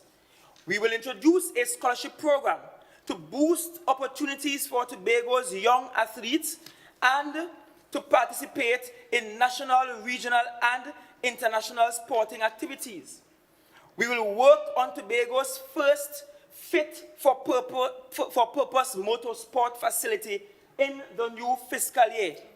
At this point, we have preliminary designs. Consultations with members from varying motorsport disciplines have begun and are expected to continue over the next month or so. Visits were already made to proposed sites, and we expect to begin the new fiscal year with the plan being made available for public discussion and then to the beginning of construction. We will not be able to afford the full FIA certified facility in one bite. Therefore, the project will be phased, with each phase following FIA building codes and rules. The first phase of the facility will allow for drifting, drag racing, radio control equipment, karting, and dexterity. The facility that we will build in the first phase will also allow for defensive driving training and will be made available for other activities. We welcome private sector involvement and investment, as we will employ PPP modalities to get this facility going. Tobago will engage in non-traditional sports. Cricket, football, and track and field cannot be our only areas of investment. Tobago will also receive its first beach soccer facility. At the moment, an analysis of possible locations is being undertaken. Other beach sports, such as volleyball, will be accommodated at the same facility. A few of the football fields that are below regulation size and are already lit will be considered for conversion into futsal facilities. Lights at Patience Hill and Louis Dore grounds will be installed soon. Installed soon. We will complete the enclosure of the Canaan playing field. Over the next 3 months and in advance of the new fiscal year, work will begin in Plymouth on a new pump track or a new cycling track. Definitely. And work will begin soon on refurbishing the 2 YMCA pools. Performance, man. Performance. Madam Presiding Officer, this administration has received many complaints and concerns about the size of the indoor sporting facility under construction at Bacalet and the location of the pavilion being constructed at Goodwood. Madam Presiding Officer, when governments do not listen to people, they make costly mistakes. And so in Goodwood at this very moment, after avoiding putting the pavilion where it should be, with its back against the seaward side, and trying to avoid driving piles, we now have to consider reorienting the entire electrical infrastructure because one of the lighting poles will appear literally where the pavilion is being constructed. The backlit facility as it is presently constructed is at best a high school gymnasium, not fit for international purpose. And therefore, in response, we have commissioned a review of the technical details of these projects with a view to ensuring that investments will serve the long-term sporting development needs of Tobago. Action on the results of the review will take place in fiscal 2023.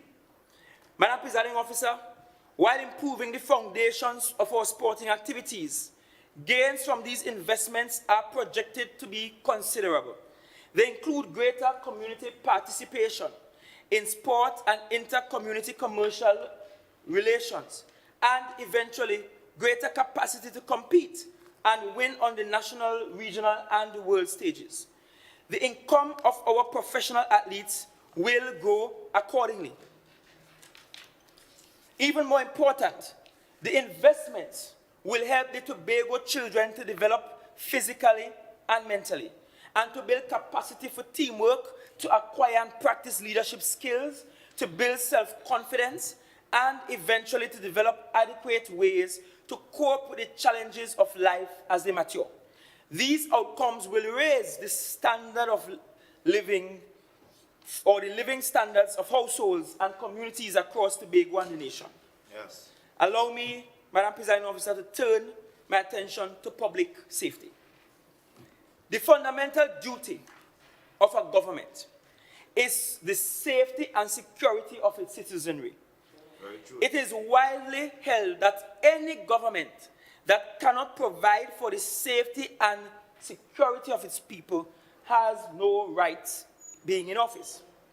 Over the last 3 decades, the different governments were severely challenged to provide the level and quality of public safety and security to the population of Trinidad and Tobago. It is a sad note that Trinidad and Tobago placed 6th in 2022 among the countries in the world with the highest murder rates per capita. Madam Presiding Officer, public safety and criminal justice continue to be the major socio-economic development challenge, one of the major socio-economic development challenges facing the country. They negatively impact on business development, foreign direct investments, visitor arrivals, and the general socialization of individuals. While Tobago is relatively and much safer than Trinidad, my administration has taken serious note of the changing face of criminal activities on the island, where firearms are now the weapon of choice in the commission of murders and robberies. In light of the foregoing, my administration has decided to intervene directly. Accordingly, I have been holding monthly meetings with all heads of national security outfits, including the Port Authority of Trinidad and Tobago, the Airport Authority of Trinidad and Tobago, and TEMA.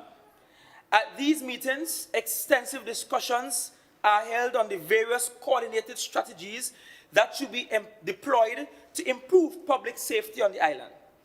I gave my commitment, and I will give it now, that the THA will assist when necessary and possible towards ensuring that tools, other equipment, and the working environment needed to enhance the performance of these units are provided. In keeping with that commitment, Madam Presiding Officer, the THA has handed over 2 boats to the Trinidad and Tobago Police Service to be part of a marine unit in Tobago. Going forward, these engagements will be formalized into the Tobago Security Council. In addition, my administration proposes to establish the Department of Public Safety in the Office of the Chief Secretary, and to do so before the end of fiscal 2023. The core mandate of this department will be the supplemental and complementary delivery of public safety services, along with the Trinidad and Tobago Police Service, Fire Service, and other agencies of national security. Madam Presiding Officer, the DPS will also have the core function and responsibility for the protection and the security of physical assets, critical installations, and officials of the THE. The unit will comprise of the following: an assembly police, traffic wardens, litter wardens, environment police, lifeguards, reef rangers, forest rangers, and teamer. The DPS will be established in keeping with the provisions of the Supplemental Police Act, Chapter 1502. It is to be noted that the work has already begun on the appropriate governance and public accounting framework for this department. The initiative is projected to create 150 additional permanent jobs when implemented. Efforts are underway to provide public lands for a new correctional facility on the island. We will give agreed upon acreage to national security at no cost so that a proper facility can be built. Madam Presiding Officer, I visited the Tobago prisons recently. I visited on a Thursday, and by the next day, the Tobago decision was taken and executed to remove all of Tobago's inmates and to take them to Trinidad. Not a single word was said to the affected families. Most likely, that was a security decision. But given the state of the facility we have at Scarborough, we have committed to sending a team from the Division of Infrastructure to do some upgraded works so that our non-violent inmates can return to the island. Yes. There is a social cost to not having our prisoners rehabilitated at home. Have we counted the cost to families? Have we counted the cost of having our Tobago sons and daughters and young people indoctrinated into more serious criminality in Trinidad? I have also visited the Scarborough Fire Station, built by the fire officers themselves, and they should be justly proud. And this executive has taken a decision to take up the cost of $300,000 that is needed to complete the works there so that the station can be used again. This contribution will be forthcoming within a few weeks. I visited Camp Signal Hill, and it is clear, abundantly clear, that national security does not care about Tobago security. Sure. I have given a commitment to that team that infrastructure will assist in completing the dorms at Signal Hill so that our sons and daughters won't have to sleep in squalor.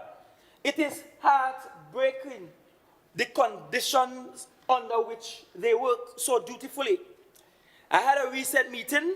In fact, a week ago, I met with the Chief of Defense Force, who is trying his very best notwithstanding the constraints. And although national security isn't a fifth schedule item, Tobago security is very much our business. That's right. The Coast Guard operational base alongside the fishing depot in Scarborough, I have visited them as well, is in need of a new toilet facility and facilities to house women officers. A design and scope is being completed by infrastructure, and I shall let you know that former chairman of the THA, Lennox Denoon, supervised the construction and opening of that operational base. And therefore, I see it as my duty to supervise the repairs that are needed and the additions that are necessary. It should be noted that this executive is not the first one to give this kind of assistance to the national security apparatus. I will make the point again, therefore, Madam Presiding Officer, that we cannot want more autonomy and not want more responsibility. Only pay them doesn't want that. A commitment has been given to the cadets to have the legal paperwork done to ensure that they have legitimate use of the lands they were previously gifted at Signal Hill. The government quarters, which they now occupy in Shore Park, will be given some minimal upgrades, and we will assist in getting uniforms for their charges. The police station in Scarborough will get assistance in repairing their male and female dorms. And so, Madam Presiding Officer, we are doing more than our part with assisting with public safety and security. Permit me to now speak about physical infrastructure development.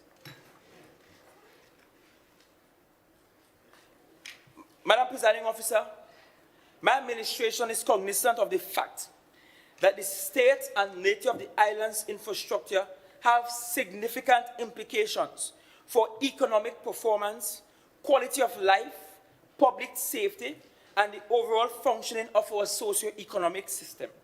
In fact, there is a preponderance of the evidence that suggests that investment in physical infrastructure crowds in rather than crowds out private investment.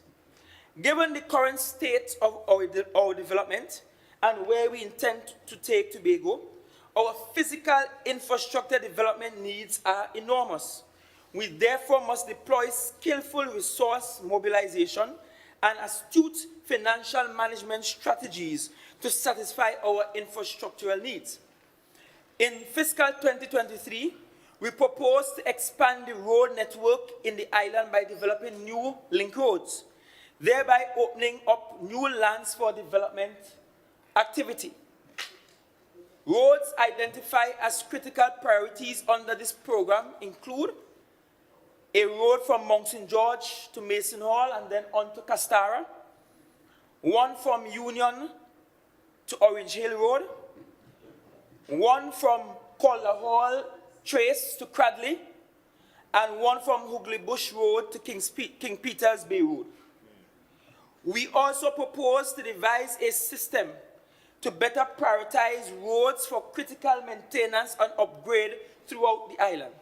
In addition, we will develop a comprehensive drainage improvement and flood mitigation program for Southwest Tobago to reduce the incidence of flooding in areas such as Canaan, Bonaccord, Canby, and Lowlands.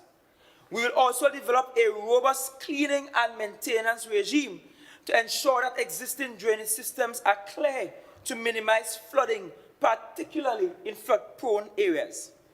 In addition, we propose to conduct a full audit of Tobago's public infrastructure, including the cultural complex that is leaking at this time, aimed at assessing current infrastructure needs, assessing the feasibility of our infrastructure development programs, and preparing a plan for expansion and green upgrade of public infrastructure prioritized for consistency with Tobago's forthcoming development strategy. Further, in keeping with our strategic intent for balanced development in Tobago, we propose to construct a marina at Kings Bay. East getting some development too. Yeah. Thus far, we have published a request for proposal for this project. We will continue working on the proposed Scarborough Development Project. To this end, a technical committee has been established to research and investigate the technical specifications and cost of this project and report to the Executive Council. In fiscal 2023, the funds spent on infrastructure development will directly create new jobs for a skilled workforce in the construction sector. They will also boost productivity and general economic performance in every other sector of the economy and set improved foundations for job creation and rapid economic growth and transformation. Madam Presiding Officer, I now present the draft estimates of expenditure for fiscal 2023.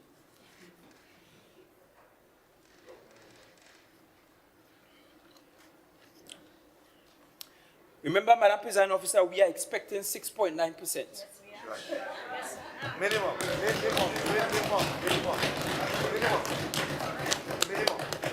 6.9. The law already says we can get 6.9%. So since you're lovely and careful, we give you 6.9%. Yes. Madam Presiding Officer, the total draft estimates of expenditure of Assembly Fiscal 2023 amounts to 3.97 billion, of which recurrent expenditure amounts to 3.07 billion and development expenditure to 900 million, URP to 59.59 million and CPEP to 53.17 million. Yes. The total estimated expenditure of the Assembly was predicated on a forecasted national budget of around 57.4 billion. So we're expecting the national budget to be about 57.4 billion. Yes.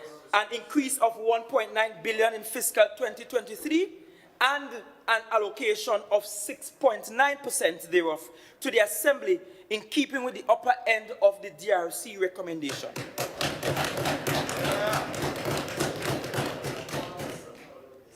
Allow me to highlight just some of the recurrent expenditure estimates. This is recurrent expenditure that makes up the 3.07 billion as disaggregated. Personal expenditure, 830.45 million. Goods and services, 975.37 million. Minor equipment purchases, 80.10 million. Current transfers and subsidies, 1.18 billion. And now, Madam Presiding Officer, the recurrent expenditure for fiscal 2023 represents an increase of 992 million over the parliamentary allocation of fiscal 2022. The recurrent estimates disaggregated by divisions for fiscal 2023 are as follows: Assembly Legislature, 30.30 million. Office of the Chief Secretary, 216.42 million. Office of the Deputy Chief Secretary, 69.15 million. Finance, Trade and Economy, 184.25 million. Tourism, Culture, Antiquities and Transportation, 255.85 million. Education, Research and Technology, 485.06 million. Community Development, Youth Development and Sport, 161.34 million. Infrastructure, Quarries and Environment, 455.36 million. Food Security, Natural Resources, the Environment and the Sustainable Development, 250.98 million. Health, Wellness and Social Protection, 918.40 million. And Settlements, Public Utilities and Rural Development, 40.43 million. 40.43 million. And those are recurrent expenditure proposals. Some key program recurrent expenditure proposals, we still in recurrent expenditure. TRHA, 600 million. Tobago Tourism Agency Limited, 75 million. Tobago Festival Commission, 50 million. School Feeding Program, 43 million. Project Financing Repayment, 31.2 million. Tobago Agribusiness Development Company, or TATCO, 23 million. Development of Green Spaces, 20 million. Reforestation and Watershed Rehabilitation, 18.7 million. Tobago Performing Arts Company, 15 million. Information Technology Center, 12.9 million. And assistance to sports organizations, 5.8 million. Those are just some of the highlights. Madam Presiding Officer, I will now present the development program estimates. Madam Presiding Officer, the estimates for the development program for fiscal 2023 amounts to 900 million. This represents an increase of 636 million over the parliamentary allocation for fiscal 2022. The estimates are disaggregated as follows. Pre-investment, 3.40 million. Economic infrastructure, 360.27 million. Social infrastructure, 400.63 million. And multi-sectorial and other services, 135.7 million. Madam Presiding Officer, to activate our agenda for economic growth and transformation, the development program estimates will deliver support for the following, among others: EID cut 15 million, Venture Capital Equity Fund Limited 9 million, Business Incubator Program 8.2 million, Enterprise Development Loan Program 5.2 million, Enterprise Assistance Grant Program 5 million. Madam Presiding Officer, as we seek to revitalize and reposition our tourism sector, the development estimates cater for the following, among others: construction of Tobago cruise ship berths, 10 million, Store Bay Beach facility, overhaul or redesign, 6.0 million, Tobago Tourism Agency Limited, 5 million, Pigeon Point infrastructure works, 5 million, restoration of historical sites, 3 million. Madam Presiding Officer, as we seek to develop our food security and sovereignty systems, the development program estimates provide for the following, among others: agriculture access roads, 37 million, improvement to beach and landing facilities, 9 million, improvement to the botanical gardens, 2.3 million, agribusiness and agro-tourism development program, 2 million. As we embark on the transformation and modernization of our education system, our development program estimates will make provision for the upgrades of several educational institutions, including, but not limited to, improvements in primary schools, 8.5 million, improvements to secondary schools, 8 million, upgrade to Mason Hall Government Secondary, particularly roofing system, 5 million, construction of school for the deaf, 5 million, establishment of early childhood centers, 4.5 million, upgrade of technical vocational facility at Roxborough, 4 million, Scarborough Secondary Pre-Construction Consultation, 2 million.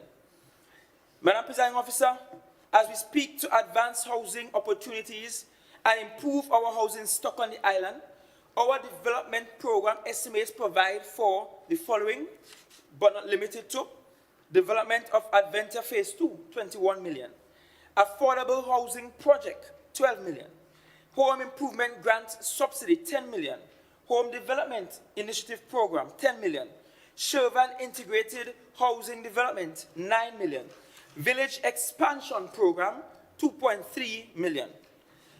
Presiding Officer, we continue to upgrade and expand our road infrastructure and protect our coastline from the harmful effects of coastal erosion.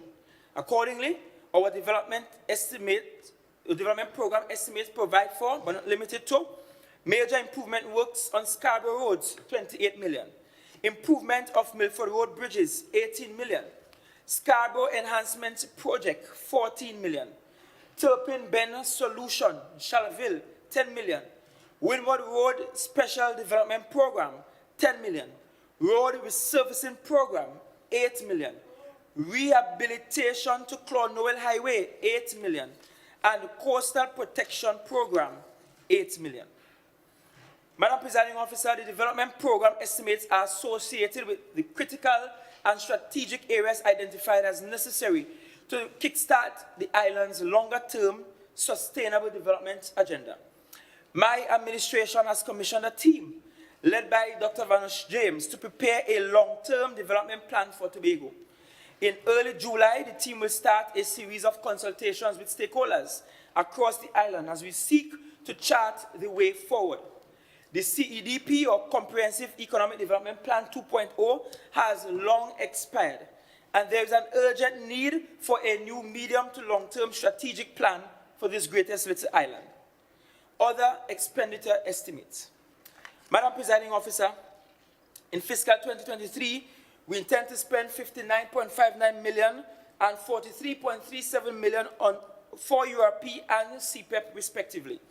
These figures are programmed to meet the announced increases in salaries for workers in these programs. Madam Presiding Officer, our decision to institute the wage increases was based on the fact that these workers are among the lowest paid and their standard of living has been severely compromised by the astronomical increases in food prices. Additionally, this administration intends to implement a basic living wage policy in Tobago, and this can be construed as a first step in this direction.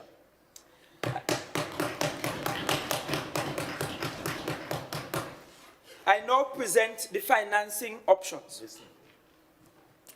Revenues. Madam Presiding Officer, for fiscal 2023, the estimates for tax and non-tax revenues are as follows. Tax on income and profits, 138.05 million. Taxes on property, 5 million.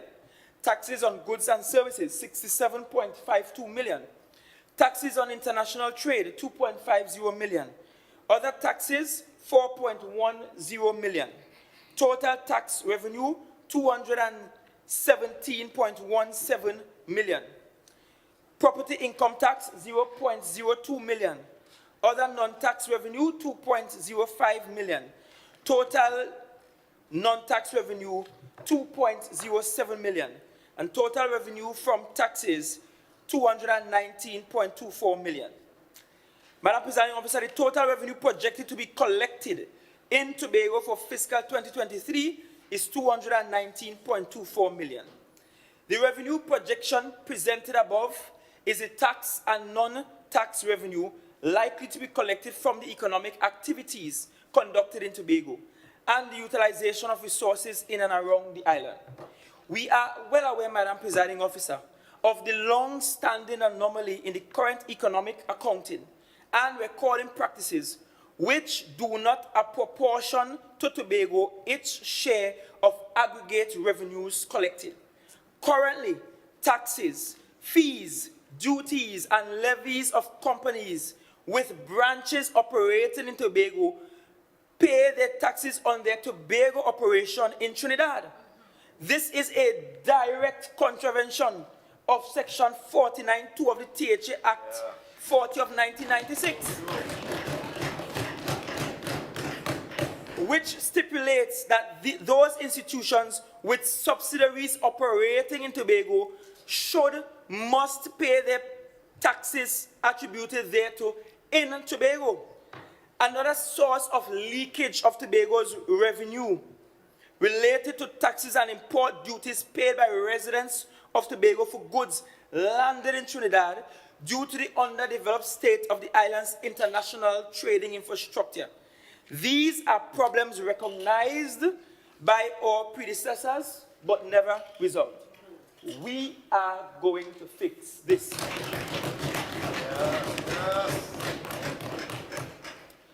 Madam Presiding Officer, the Assembly has continued its engagement with various multilateral agencies.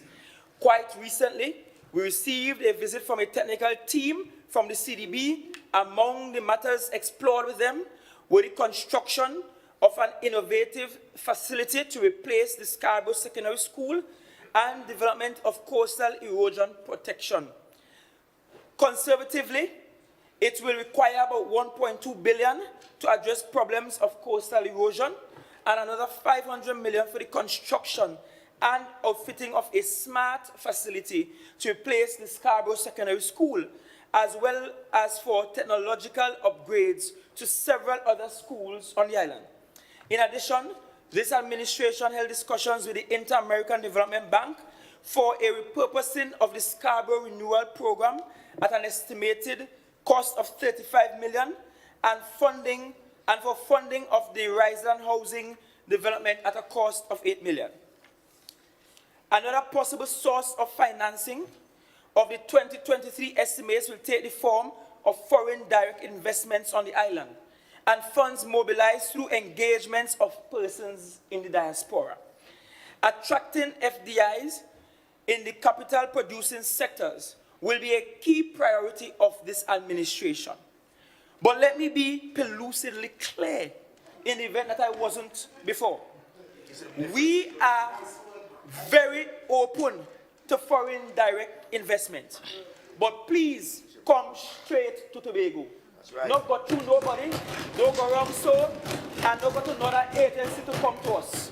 We are capable of managing our own affairs as per Act 40 of 1996. Madam Presiding Officer, we are actively pursuing the PPP modalities of financing to execute some of our housing development projects, as well as other major public infrastructure works. Let today's budget presentation serve as a public notice that we are calling investors far and wide to come and do business with the THA for Tobago. Madam Presiding Officer, the last Executive Council raised $164.2 million via bond financing to support expenditure in the development program, most of which was used, unfortunately, to electioneering, to no avail.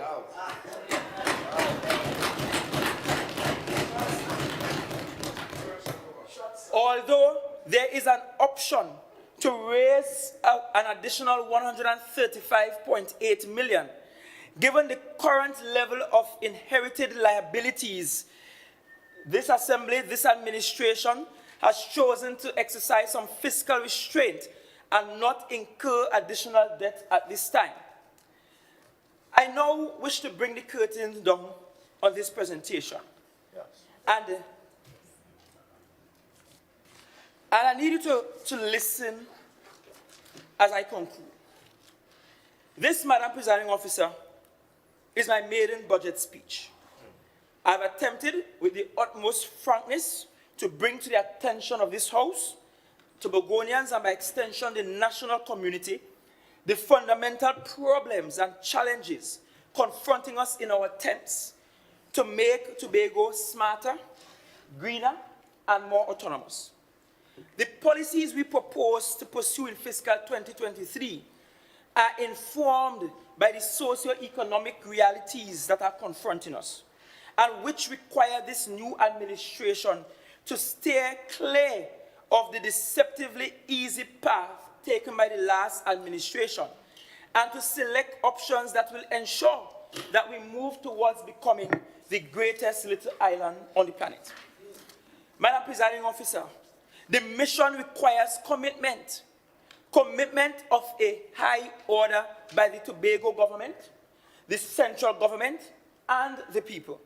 It necessitates a critical fusion of the social and economic measures with the individual efforts of the entire population. There must be real total buy-in at all levels of the society in respect of the fundamental need to perform and to raise output through hard work, discipline, innovation, and a resolve to eliminate corruption and waste of every single kind from the public service operations of the THA. If, as Tobagonians, we are prepared to take on these challenges, I can think of no task which would be beyond our united capabilities, Madam Presiding Officer. Only we can fix Tobago. That's right. And as I close, I want to share with you my discovery in a text written by Tobagonian scholar Susan Craig James. In her research on the formation of society 1763 to 1838, under the subsection on the resistance of enslavement, she quotes, and I want to listen to this story carefully, Tobagonians. She quotes the eyewitness, not hearsay. She quotes from the journal of an eyewitness in the person of Ninian Jeffers, a British seaman, in explaining the indomitable spirit of the Tobagonian. She reports that the majority of the enslaved in Tobago were marked with whips all over their bodies, which signal that the people of Tobago since then refused to remain conquered. She told anecdotes of several rebellions all over the island. But the one most apt to close this presentation today is that of a rebellion in Bessie Hope. The estate was torched, and the rebels fled to the hills of Charleville. However, 8 were caught and brought back for punishment. The eyewitness account, not hearsay, but the eyewitness account was that none of the 8 whimpered, or murmured. There was no fear of the oppressors. One of the 8, a man called Trouble, who reportedly rolled up his sleeves and placed his hands on the table in front of them to be cut off. And after it was cut off, he refused to allow them to drag him to the gallows. Instead, he chose to get up and walk himself to the gallows. Then there was another of the 8 called Samson. Samson hung for an unbelievable 7 days before dying. Imagine being hung and refusing to die for 7 days straight. Why am I sharing these gruesome stories from a time so far gone?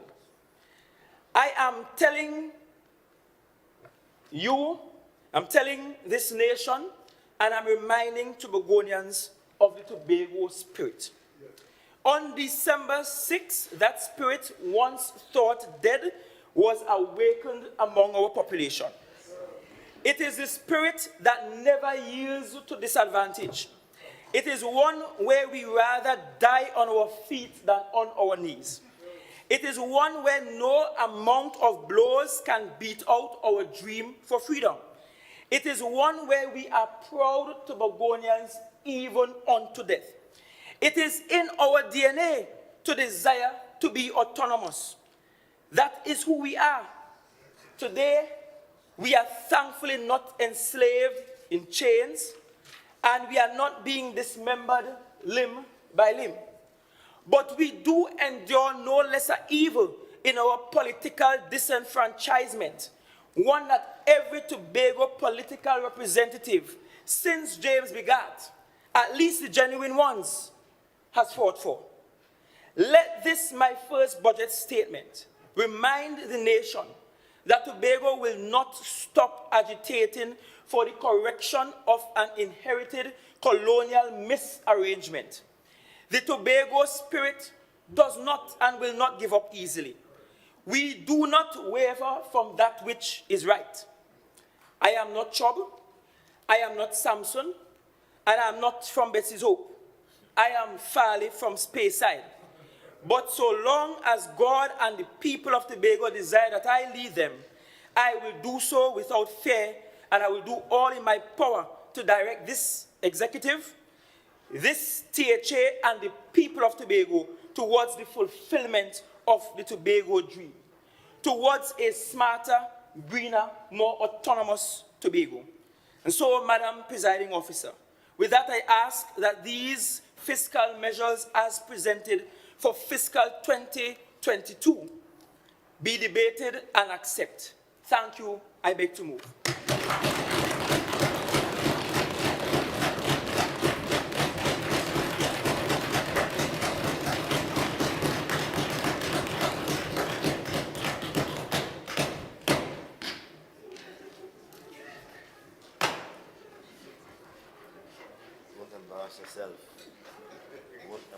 Members, the question is proposed.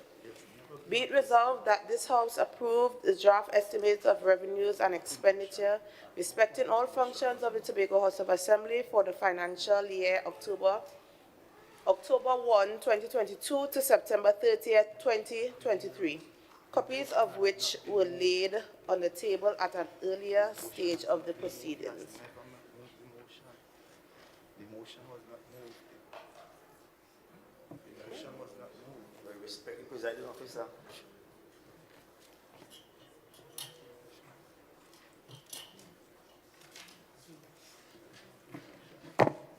Thank you, Madam Presiding Officer. Madam Presiding Officer, at this time I beg to move that this House stands adjourned to Tuesday, 28 June at 10 a.m. Members, the question is that this House be adjourned to June 28, 2022 at 10 a.m.